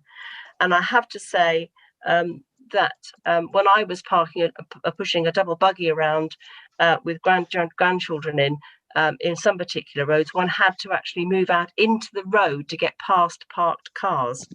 A few years ago, I ended up in a wheelchair. And Sorry again, to interject again, because you're talking to the motion. You could probably just comment on that in your summing up. Is there anything to add? No, I'm happy. If you want to cut me short, that's fine. And I just hope that everybody else will keep it short and to the point. We do not need any long speeches on this, because I cannot see anybody voting against it. Thank you. Thank you, Thank you very much. I appreciate that. Okay, and we do have a seconder, Councillor Landell, Tom Landell-Mills, please. I shall try and be brief. I'm very happy to support this motion, as it will actually help us manage our city in a better and in a very real practical way. Pavement parking is as though it were an epidemic in Oxford. You see it everywhere, vehicles bumped up on curbs, crowding out cyclists, buggies and wheelchairs, making people's lives difficult and dangerous, simply for the convenience of motorists. Pavement parking is like a guerrilla campaign hell-bent on sabotaging active travel. Active travel aims to encourage more people to walk and cycle and use their cars less.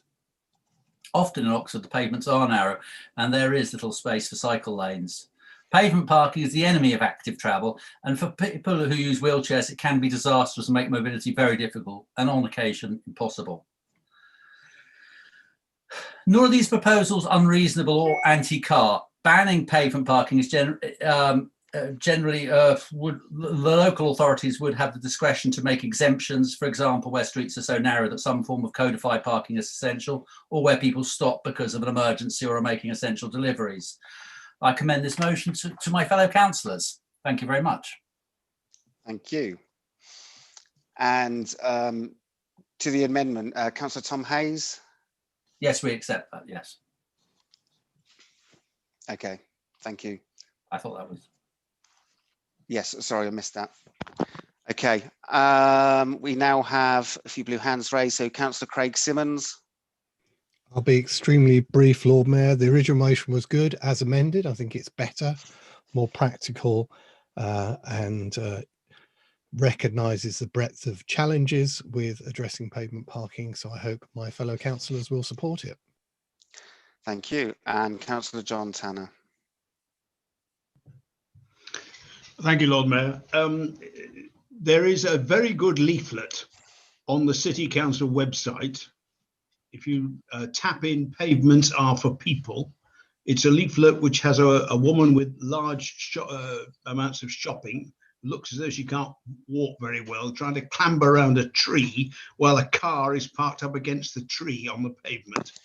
And I find in a practical terms, I mean, we can talk about reporting it to the police and reporting it to the county council and all the rest of it. But if you actually want to have an impact on people who park irresponsibly on pavements, and of course it's perfectly legal to park with two wheels on the pavement, even if it's not always very sociable, then I think you digress. My experience is that putting those leaflets on the windscreens of cars is very helpful. So I urge anybody who's listening to this to have a look at "Pavements Are for People," on the City Council website, and there is a leaflet endorsed by the City Council, the County Council and the police. Thank you very much. And I'd appreciate if people didn't talk over speakers. And if you're going to talk, you go through me and put your hand up, please. Okay, Councillor Sarge Malik, please. Thank you, Lord Mayor. Yeah, I'll support the motion. The only thing is to do with the enforcement. My experience, whenever I call the police, parking on pavement has always been, as long as the buggy and the wheelchair can go, they can't do anything. So I hope this motion will go far, or to ask our partner to implement it. I think it's all right to pass the motion. For me, is implementation is most important thing. Thank you. And Councillor David Hendwood, please. Thank you, Lord Mayor. Yes, I support this motion and the amendment. I agree with Councillor Malik. Enforcement is critical on this one. In order for it to be a positive move forward for everybody, we do need to reclaim those pavements for pedestrians. Thank you very much. And I now call upon Councillor Tom Hayes to move amendment, please. You have up to 3 minutes or less. Sorry, Lord Mayor. Sorry. The amendment was accepted, so the amended motion becomes the motion for debate without a separate amendment debate. But Councillor Hayes may wish to comment, seeing as he did put in the amendment accepted. And then it would be Councillor Smith to sum up. To sum up after, yep. Thank you very much, appreciate that. Okay, Councillor Tom Hayes. Thank you. The amendment to the motion was intended to achieve a few things. The first was to actually acknowledge that as a council we have submitted a response to the consultation, and to emphasise the importance of our inclusive travel group, the people who are most affected by pavement parking, in forming that response. To highlight that the difficulty for the County Council is also around powers, not merely around its resourcing of use of those powers, and also frankly to kind of draw some of the angriness of the motion away.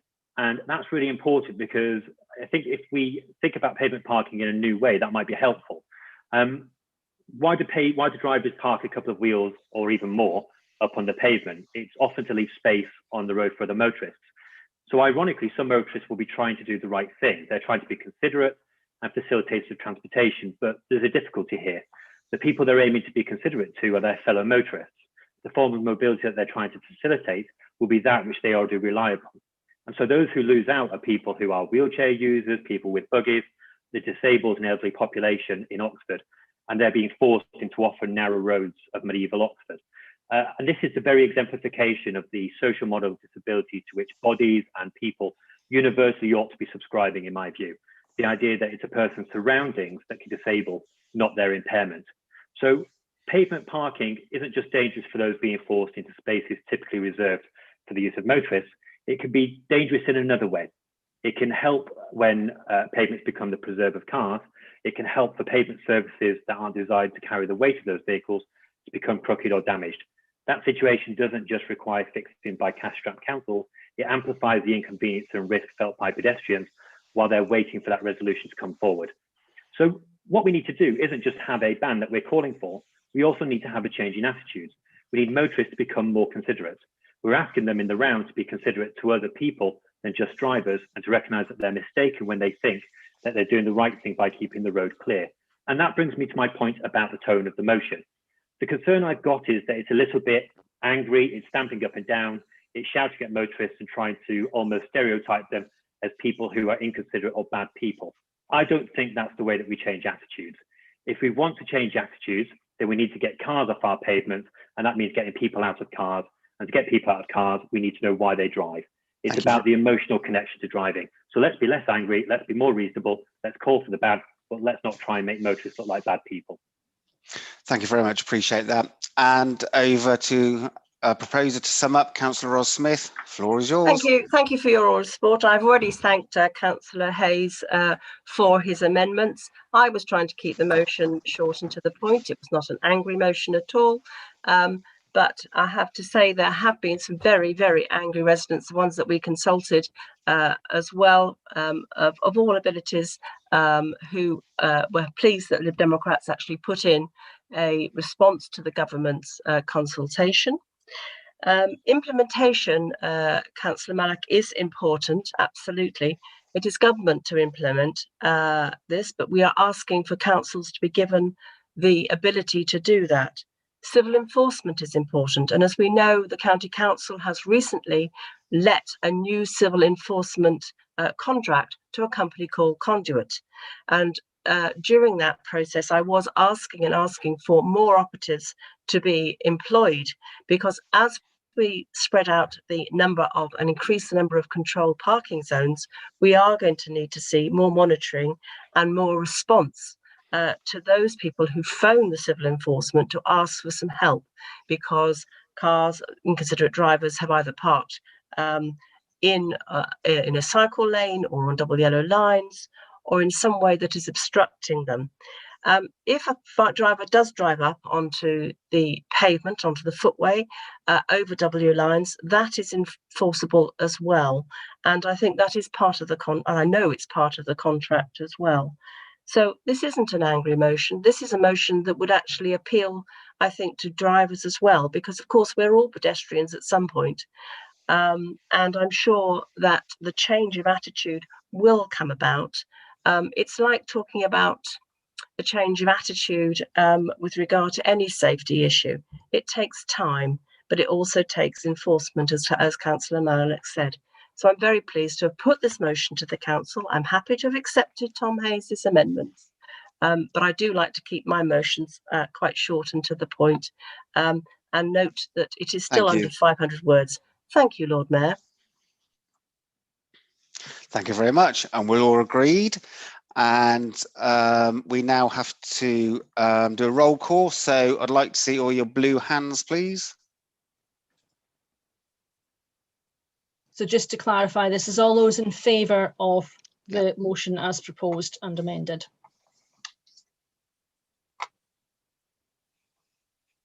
And I can confirm so far I can see 40 hands raised out of the 43, 41 hands, 42, and Councillor Landell Mills.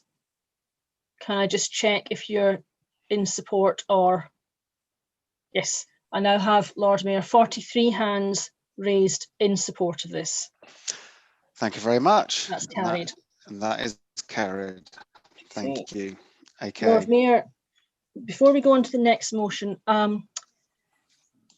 Councillor Turner has proposed a minor amendment. So with your indulgence, can I share that with everyone? You certainly can, then we know what we're voting on. Sorry, through you, Chair. I've just sent you agreed text just this few minutes ago. I hope that's the one you're going to display. If you could bear with me for a minute, then it will be. Lord Mayor, would you? I'm really sorry about having caused all this trouble. Genuinely, it's totally my bad. I will explain why. But yeah, very grateful to everyone's indulgence. You're all very wonderful people. Councillor Turner, it has been noted.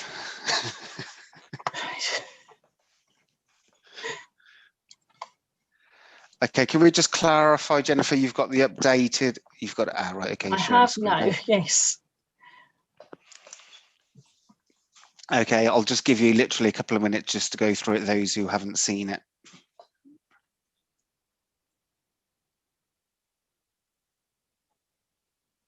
Lord Mayor, if it's helpful, in the chat I put what's being replaced, because there's only about 8 words, which is why it's a minor technical amendment. So okay, it's written in the chat. People may find that easier to follow. Appreciate that. Thank you.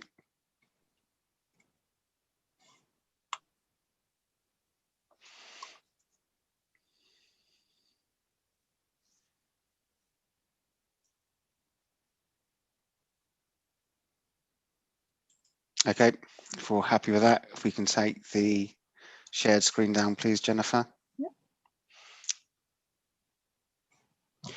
Okay, just for clarity, for those watching as well. So this is motion 2, defining and delivering truly net zero buildings, which Councillor Wolf has proposed, and Councillor Simmons is going to second, and we've just had the additional text. Just for clarity, might need a hand on this. So, Councillor Wolf, I'm just calling on you. Are you happy with the amended words? It's a bit scary, Lord Mayor, because I haven't actually had a chance to discuss that with my colleague, but I think it's okay. And in the interest of getting business done in this council, I think let's just accept that amendment. I think the gist of it is fine. Okay. I mean, it was all happening this late before the meeting to try and get an agreed wording, and we haven't managed to get it over the fence before the meeting started. But anyway, okay.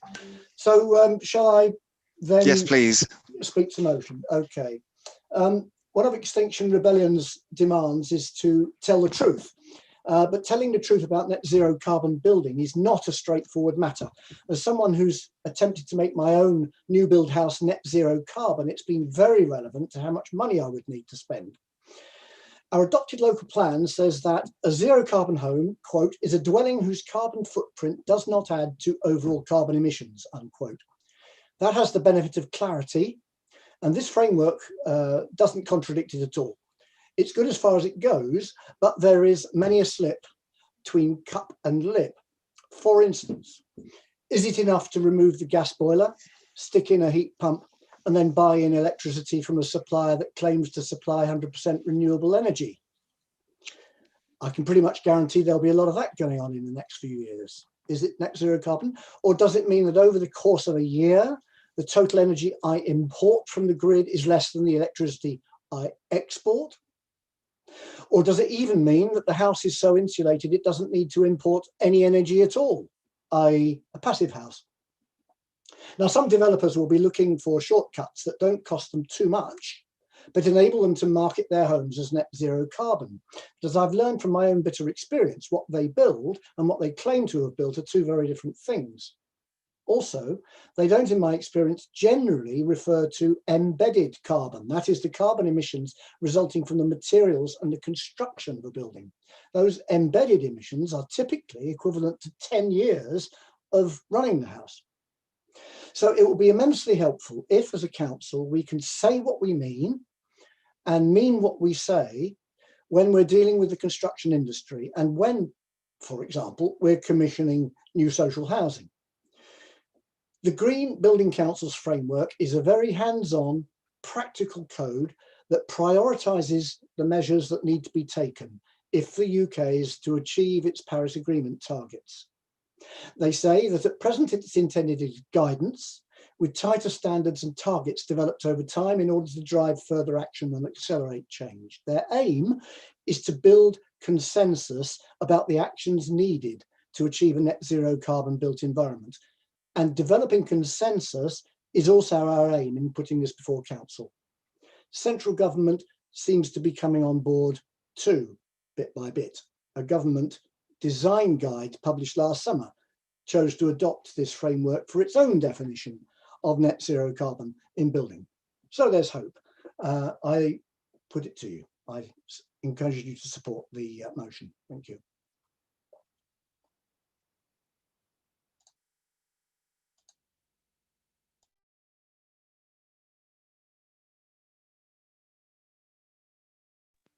Sorry, I've made the classic mistake there.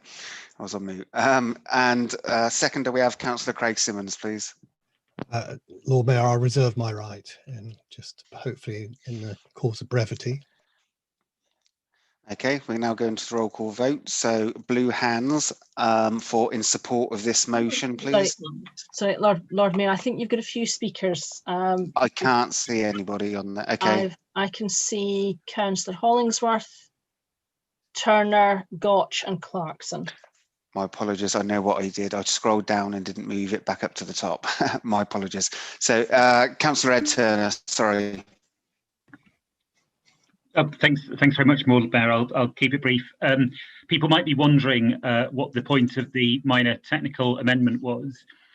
Essentially, I think it was just to try and make things straightforward and transparent in two ways. The first bit was about why about what we mean when we, if you like, embrace this definition. And what we've said and what revised text is that when, for example, we do a press release, if we are applauding one of our own buildings for being zero carbon, we should use this more rigorous definition. We shouldn't be patting ourselves on the back by using a different definition, for example. And I think that's a very reasonable point. And I think also it will be useful actually in encouraging parts of the council to think carefully about how they define zero carbon. So that's sensible.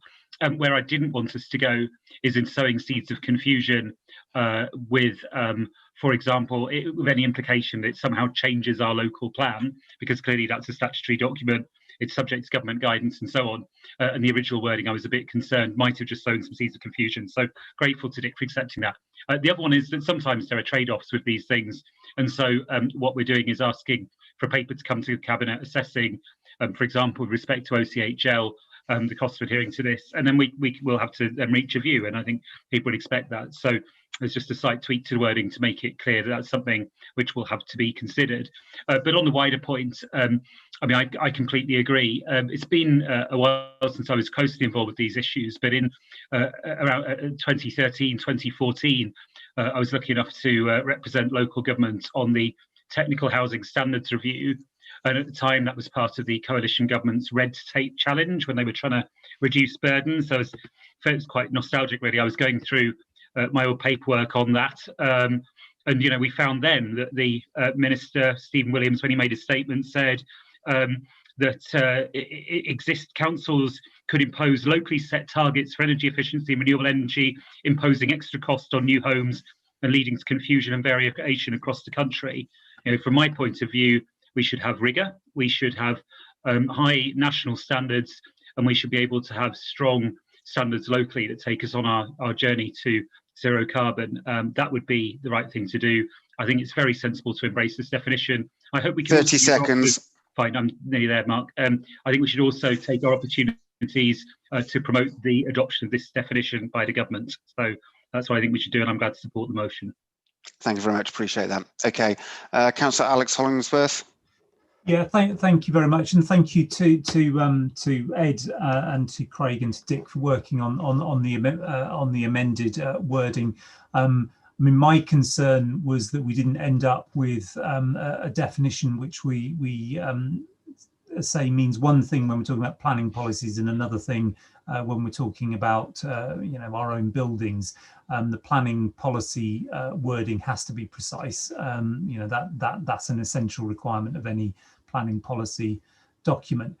The challenge we have here is the government, which successive governments have moved the goalposts in different ways.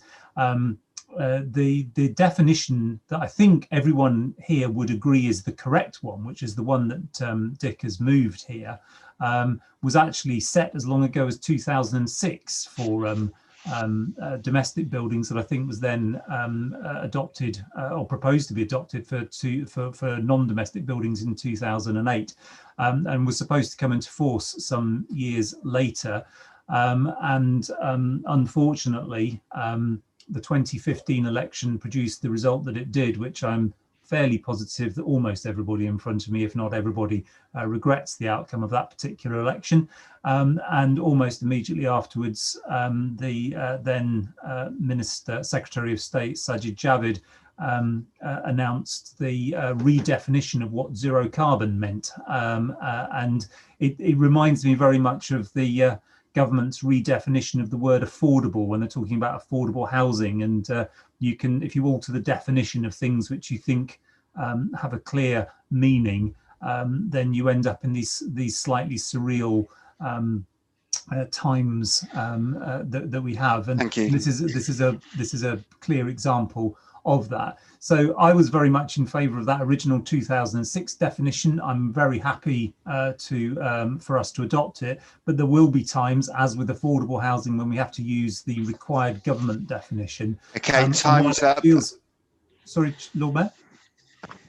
Time's nearly up. Okay, I would have finished by now had you not interrupted. I've completely lost my track. Right, support the amended motion and encourage the government to adopt the motion, the definition that used to apply and had applied in 2006 because it was the right one. There we go, that'll do.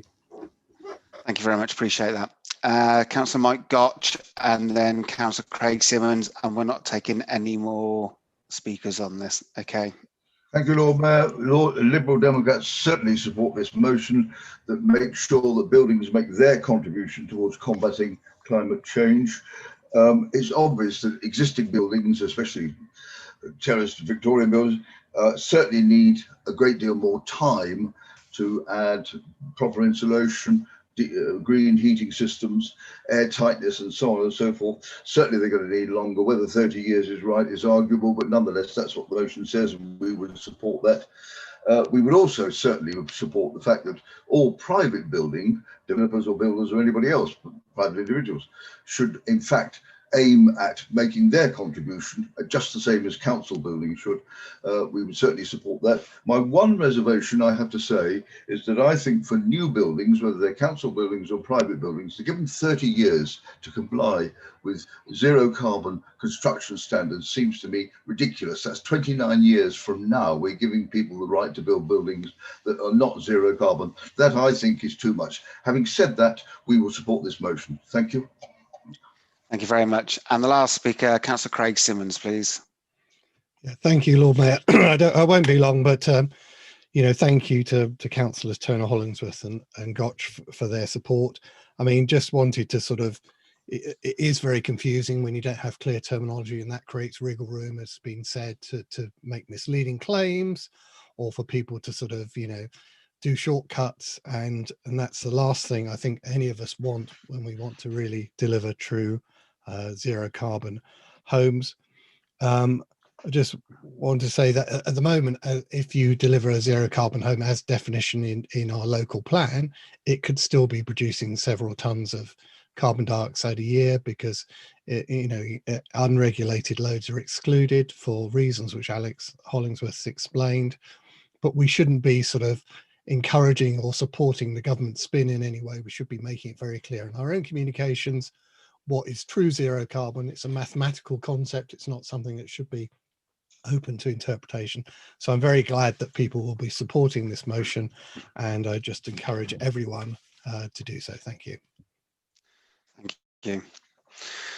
Okay, just remind everybody that we are keeping to the hour allotted time as well. So we're expected to finish at 7:45. So in the up and coming motions, if we want to get them through, let's just keep it brief. Okay, we're now going to go to the roll call vote to Councillor Wolfe to sum up, sorry. All I'll say by way of summing up is you can fool some of the people some of the time, but you can't fool the planet. And that's about making sure that the planet gets its say. Thanks. Okay, appreciate that. Thank you. Okay, now to the roll call vote. So in support of this motion. So if we can see those in favour, your blue hands, please.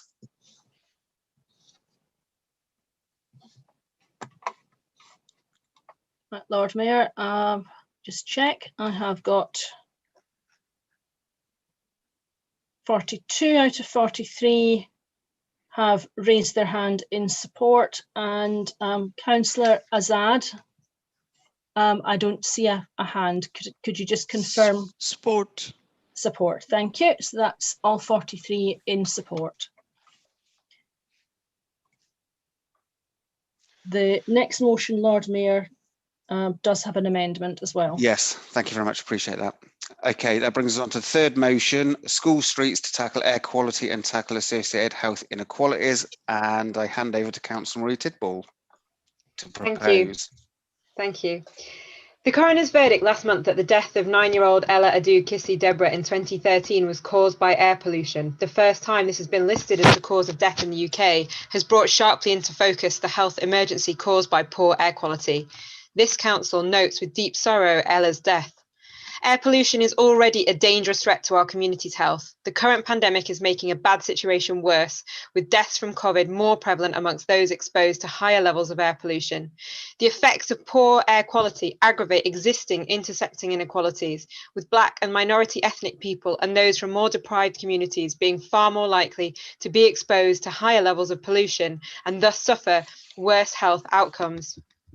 In Oxford, the City Council has taken great strides to address the problem and is implementing a zero emission zone, EV charging infrastructure, and proposals to cut overall traffic levels across the city through Connecting Oxford scheme. But more needs to be done. The Transport Authority, the County Council, needs to rise to the challenge and help us be bolder, urgently. School Streets is an effective policy to help tackle the active and present threat of air pollution to the health of children, reduce health inequalities, and combat the climate crisis. Today, I am asking the Council to express our unequivocal support for School Streets as a mechanism to encourage encourage a modal shift to active travel and tackle air pollution as part of a strategic approach to cutting traffic levels. While the County Council has committed to trialling School Streets for 3 schools in Oxford, the speed and coverage of that implementation is insufficient. I have worked closely with parents and governors at schools in my ward, Hinksey Park, and they are not yet included in the county's plans. This is in spite of a St Ebb's School survey, which showed that 91% of 124 parents said that there is congestion during drop-off and pick-up all of the time and often, and 69% saying the roads are dangerous all of the time or often. There is no clarity or certainty about how, when, or whether a scheme will be prioritised in our area. This is in spite of local councillors offering to use our members' budgets towards enabling the introduction of a School Street scheme into our area. And families are desperate to reduce air pollution and improve safety. School Streets must be integral to our wider, ambitious proposals to reduce car traffic and encourage a switch to active transport, including controlled parking zones, low traffic neighbourhoods, and better cycle infrastructure. That's why we are calling on the County Council to prioritise it within its budget rollout of School Streets across Oxford. Thank you very much. And call on Shaista to second, please. Shaista Aziz. Thank you, Lord Mayor. So I just want to start by also paying tribute to Ella's mother, Rosamond Kissy Deborah, who it's because of her that we have this landmark ruling around air pollution in relation to her daughter's death, and it's because of her tenacity that we've got this far. So in the interest of keeping this short and not repeating anything, just to echo what Marie said, specifically around the severe impact of COVID-19, we are seeing this across our city and across the country, and we know that minority ethnic groups are disproportionately being impacted by this disease, and they're also being disproportionately impacted by air pollution across the country. Many academic and scientific reports show this, including a study of over 400 hospital patients who are being impacted by COVID last year by Birmingham University has shown this. So if we are to recover from the COVID crisis, which as we know is a long-term crisis, we need to ensure that when we are apparently going to try and build better, clean air, and access to clean air is part of this building better. Air pollution is contributing to deaths. It's also increasing the prospects of individuals getting COVID-19 and not being able to recover from it. We know that asthma and heart disease, lung disease, for example, also means that people are more vulnerable to COVID-19.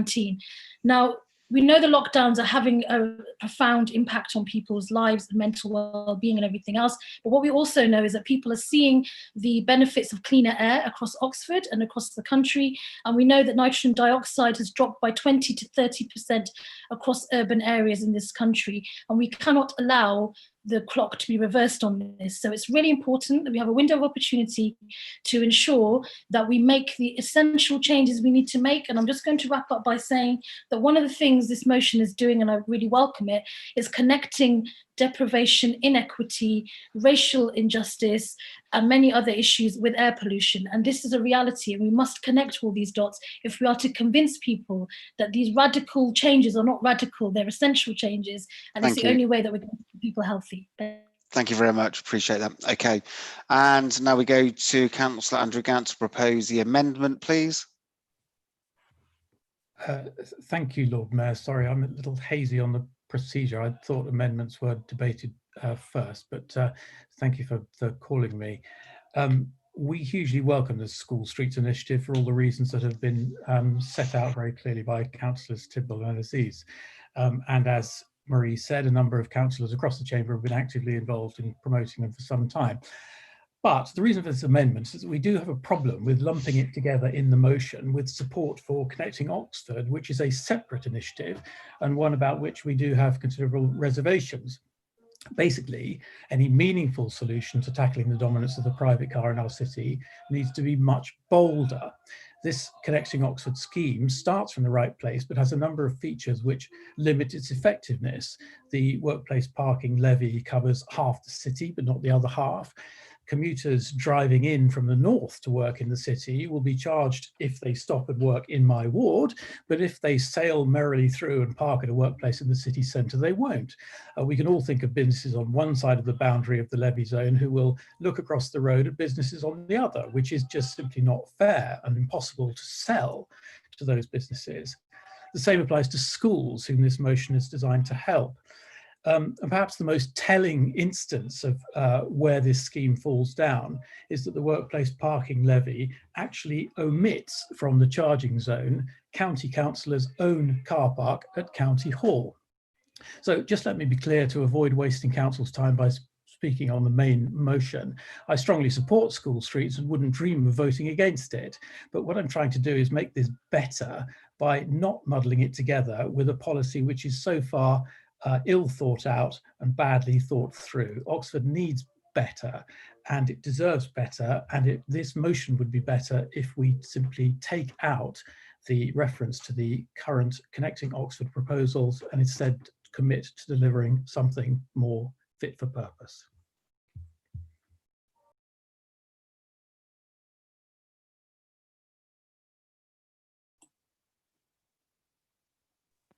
Sorry, I was on mute again. Do we have a seconder for the amendment, please? Lord Mayor, I'd like to briefly second Andrew's amendment. I mean, I agree entirely with what he's saying. The basis of it, the School Streets, is a very, very good proposal and a sensible thing to be rolled out quite quickly. Conflating it with Connecting Oxford is a mistake. Also the charge, I mean, like we just heard with the ZEZ proposals, it's probably sensible to have a trial period, and doing 3 of them is probably quite a sensible thing. So rushing to do all of them straight away may not be the best thing. Also, you know, this can be delivered straight away. Connecting Oxford's got a slightly longer life, and will slow it down. Let's keep it simple and let's get something done for these 3 schools. I commend this motion. Thank you very much. Thank you. And now we need to debate the amendment, and we have Councillor Ros Smith. Chairman, yes. I agree with the analysis that has been made by Councillor Gant that the Oxfordshire County Council's Connecting Oxford proposals are not good for the whole city. And I was quite surprised to see these included actually in the motion. I do hope that the Councillor Tidball will agree to take our amendment to take out the Oxfordshire County Council's Connecting Oxford proposal, which will see a division across the city and not something that would unite the city as such. I think it's very unfair. And Councillor Aziz mentioned about being fair and with this motion, I think taking out the reference to Connecting Oxford proposals would make it fairer as such, because it would then include the whole of Oxford, not just part of it. I think that needs to be the distinction. Other than that, all of this I could actually would like to talk to the main motion when that is called. Thank you very much. Appreciate that. Okay, Councillor David Henwood, please. I'll be very brief, Lord Mayor. Thank you very much. That's what we like. Thank you. Being a Cowley councillor, very aware of the importance of School Street, so I wholly support this motion. I also support the Liberal Democrat motion. I like to see them separated. If that's not possible, I will still be supporting it. Thank you very much. And we have Councillor John Tanner. Thank you, Lord Mayor. I hope councillors will read the amendment before deciding how to vote, because what the amendment from Councillor Gant actually does is to remove all reference to the zero emission zone, to electric charging points, as well as connecting Oxford.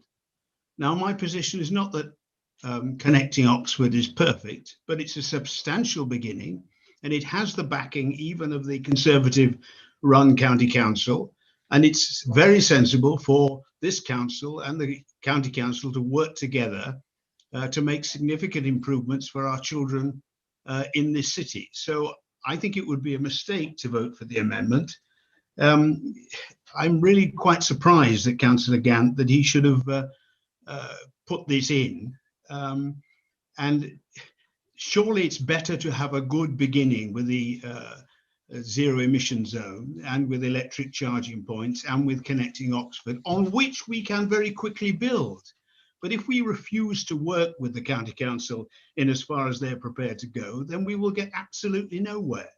So I think in the best traditions of the Liberal Party, the Liberal Democrats, it would be much more sensible not to put this amendment. And I urge him even now to withdraw this amendment and to support the essence of this this motion from Councillor Tidball, this excellent motion, which is all about protecting children's lives and a modal shift, a jump in the way that we all move around our city, take our kids to school and get our kids to school.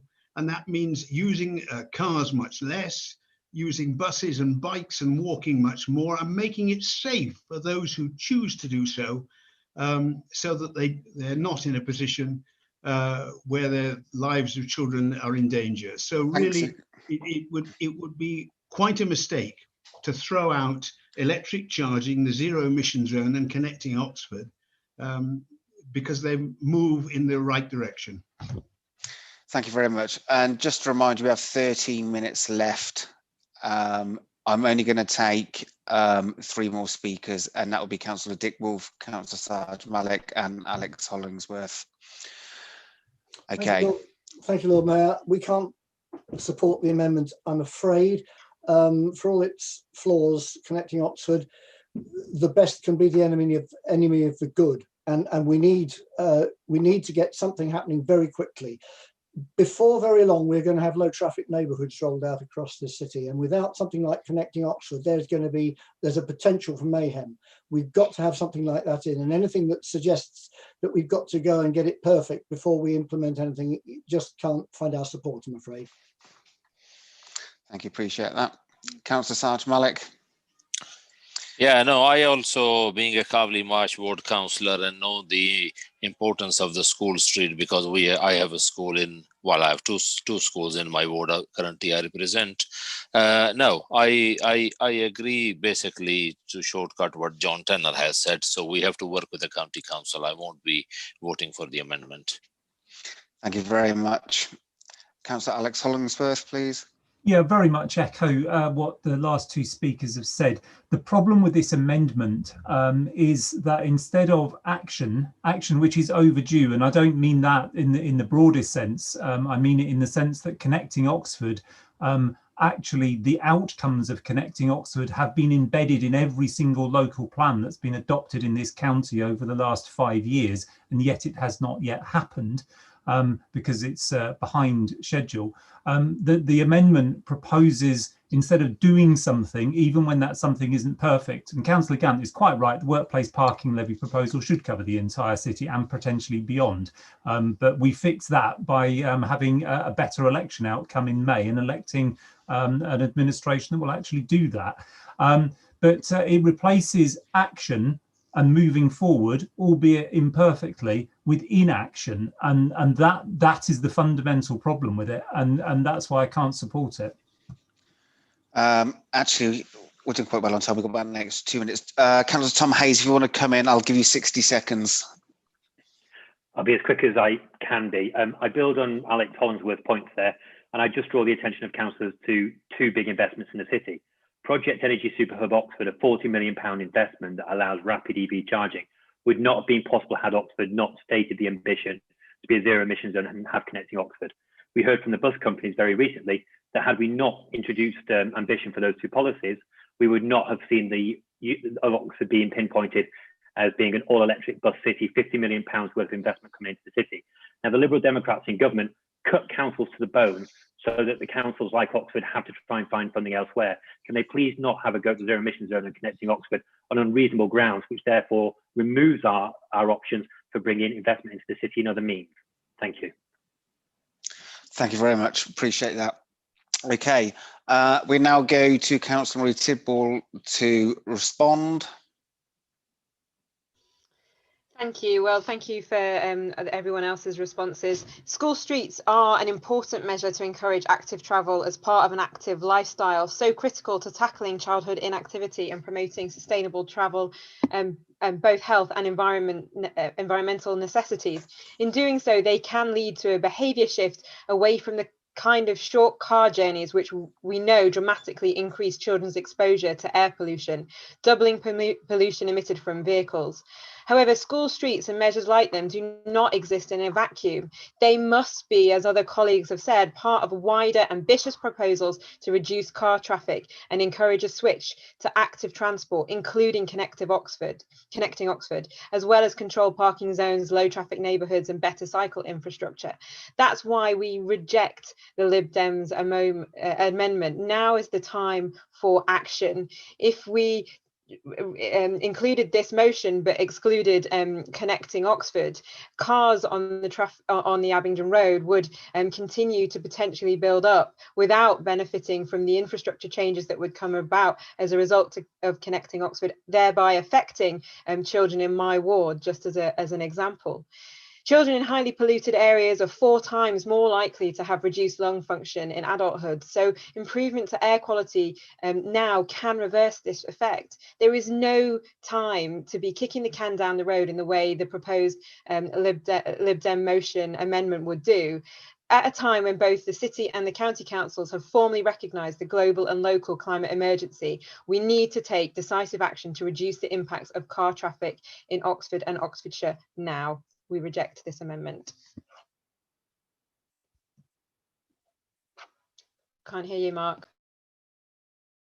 Sorry. And if that's right, we're going to debate on the main motion. Is that right? You have to vote on amendment first, and then debate on the motion. Oh yes, sorry. Yeah, my apologies. Councillor Gant has a right to What? reply on the proposed amendment. Sorry, I didn't hit that. Councillor Gant has a right of reply on the proposed amendment, and then a vote on the amendments needed. Oh yes, sorry. Yep. Okay. Over to Councillor Gant.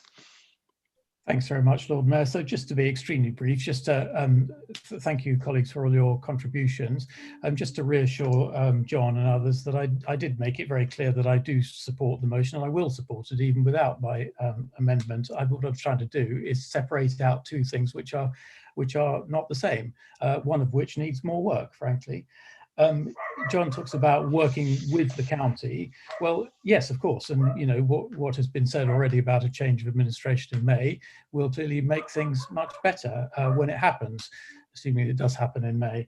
And about, as he quite rightly pointed out, that some things were taken out of the motion, and I will just hold my hand up here and say that I got told off at the very last minute because my amendment took the motion over the word count.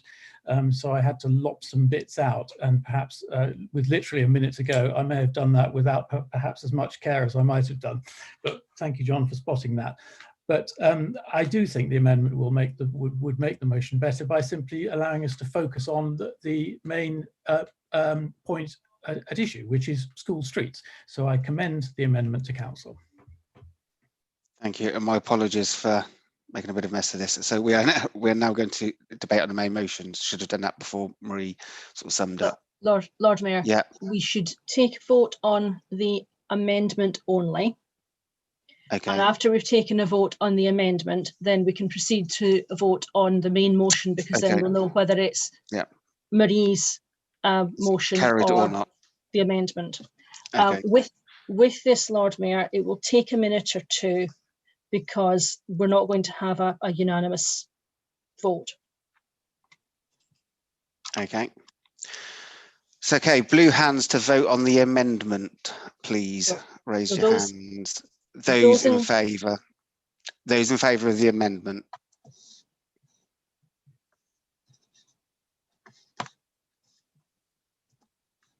Okay. So I see, let me just jot this down a second.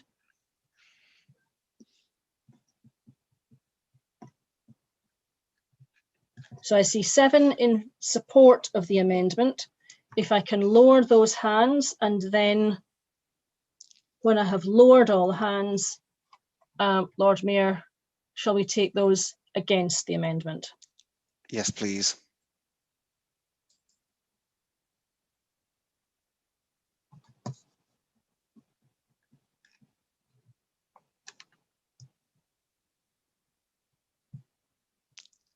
And please keep your hands up. Just give Jennifer time to count up, please. Yeah, thank you. So 32.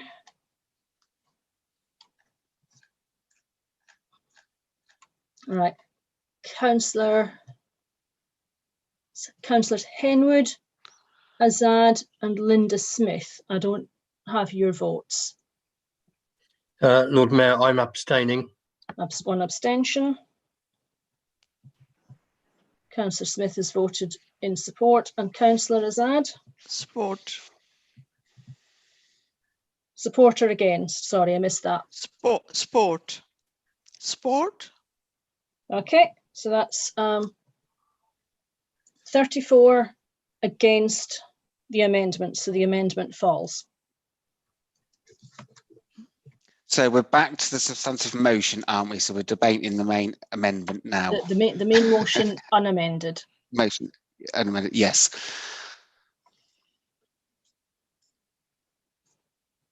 And I have Councillor Craig Simmons. Can we just quickly, I'm just bearing in mind on time through you, Jennifer, as well, and I see about 8 hands at the moment, because we're going to be going well over the hour, and I realise that we're through this motion as well. So just a little bit of guidance on this.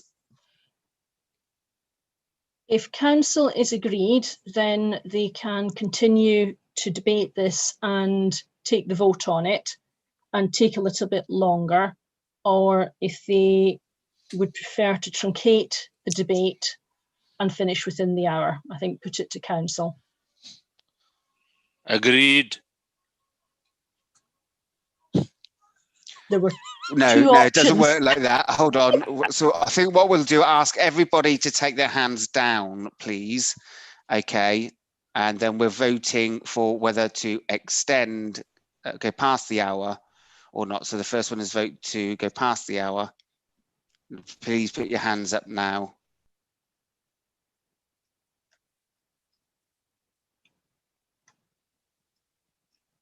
And just give Jennifer time to count up, please. Okay, I'm seeing 13 in favour of extending the time to finish the debate. Okay, and So that's those. not a majority. Okay. So really, we don't need to vote again, do we? Because that just answers this, yeah, okay, as I thought. Yeah. Okay. Bear with me. Okay. So we're debating the main motion, but I'm only going to take two only questions, and Craig Simmons and Louise Upton. So Craig, just very, very briefly, please. Yeah, thank you, Lord Mayor. And we're very supportive of this motion unamended. And as people may be aware, Rosamond Kissy Deborah is a Green Party candidate in the London Assembly, but I was speaking to her today. She just wanted me to make it very clear in this debate that she doesn't want her daughter's name to be politicised or wrapped up in party politics from any party. And she campaigns in her daughter's memory through the Ella Roberta Foundation. And that foundation is working with Sadiq Khan and others across parties to try to extend the low emission zones within London. So that was just, I wanted to make that clear, but we'll be supporting this motion. Thank you. Very grateful it's been brought to council. And Louise, please, very, very briefly, please, because actually part of democratic fairness, I will let Councillor David Henwood and Ros Smith, so all parties are covered on this, but I want it to be very, very short, please. Okay, Councillor Louise Upton. I wanted to tell you about a wonderful video I saw recently, which was asking children what they would do if they had 5 extra years of life. And there was a lovely range from inventing a rocket or apologizing to everyone they've been mean to, or actually my favorite was, I'd get more hamsters. But then one of them finally asked, why are you asking this? And the reason is this. The reason is, for the first time in human history, children are predicted to die aged 5 years younger than their parents, right? And a huge part of that, the reason for that, is this epidemic of physical inactivity we have that leads to huge health problems. And this lack of physical activity is storing up huge problems for the future. And we have to do something really radical to turn that around. We've got to get physical activity built into our daily lives. We've got to make active travel a habit. And the best place to start doing that is with children, getting them walking or cycling to school. We've got to get children moving every day, and we need parents to feel safe that their children feel that their children will be safe doing. Thank you, Louise Upton. Thank you, appreciate that. Well said. Sorry to cut you short. And again, just briefly, please, Councillor Henwood and Councillor Ros Smith, please. I'm really excited about this motion. I really thank Marie for bringing this forward.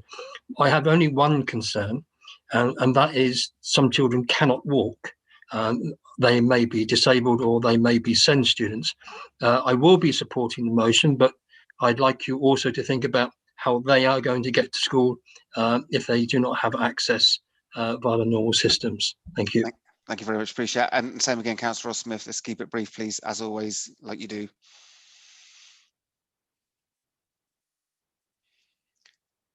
That is brief. Thank you. Councillor Hosna Jafari, please. And I'll go back to you, Ros. Yes, just very quickly. I mean, the pandemic has really taught us the value of it's not about when you get to the hospital, but it's really about the conditions in which you're living, working and being brought up in. And it's really, really clear that health inequalities are one of the main factors why the UK is doing so badly in every aspect of this pandemic. And in order to tackle this, this is the kind of initiative, this is the kind of drive we need to be pushing, and it has to be led locally, hopefully with some government support. So I urge you all to support it. Thank you very much. Thank you very much, appreciate that. And I've just got a message at Councillor Ros Smith that Wi-Fi seems to be not working. That's unfortunate. Okay, now Marie's got the right of reply. I hope this will be short, Marie, because I think you've already covered this already. Yeah. So just in response to David's substantive point, yes, absolutely. For obvious reasons, it's something that's very close to my heart, and I've considered in our ward working with parents and the schools. There can be access passes to those children for disability and other inclusion related reasons need to come to school in the car as a reasonable adjustment, etc. So that's possible. And then I just want to urge council to support this motion. Every school in Oxford who wants a school streets programme should have one. Thank you. Okay, my apologies, and I've just missed out Councillor Craig to respond to the question chat.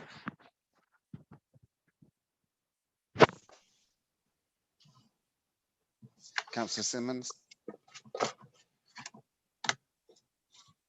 Yeah, sorry. Yeah. Okay. Lord Mayor, it's now the time to take the vote on the substantive motion, which has not been amended. Okay.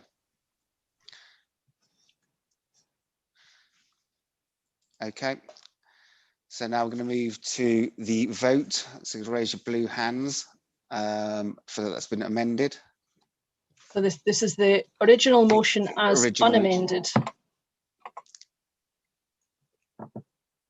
So we're looking for all those in support. And I'm seeing hands going up.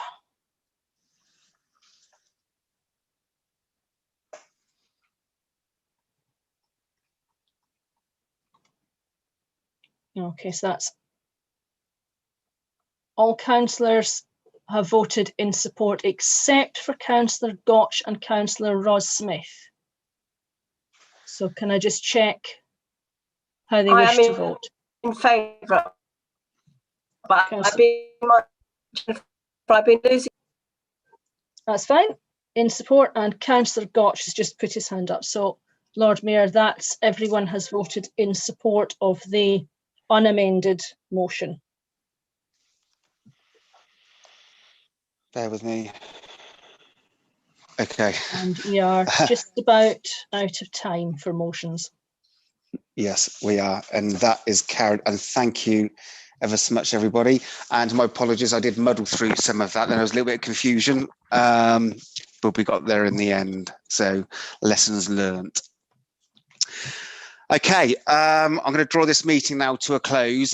Again, like I reiterated at the start of the meeting, though, you know, it is all about well-being going through this pandemic. Please keep an eye on your neighbours, your friends, your family, your colleagues, and just remember to move more. And when you move more with Mayor Mark. So take care. Look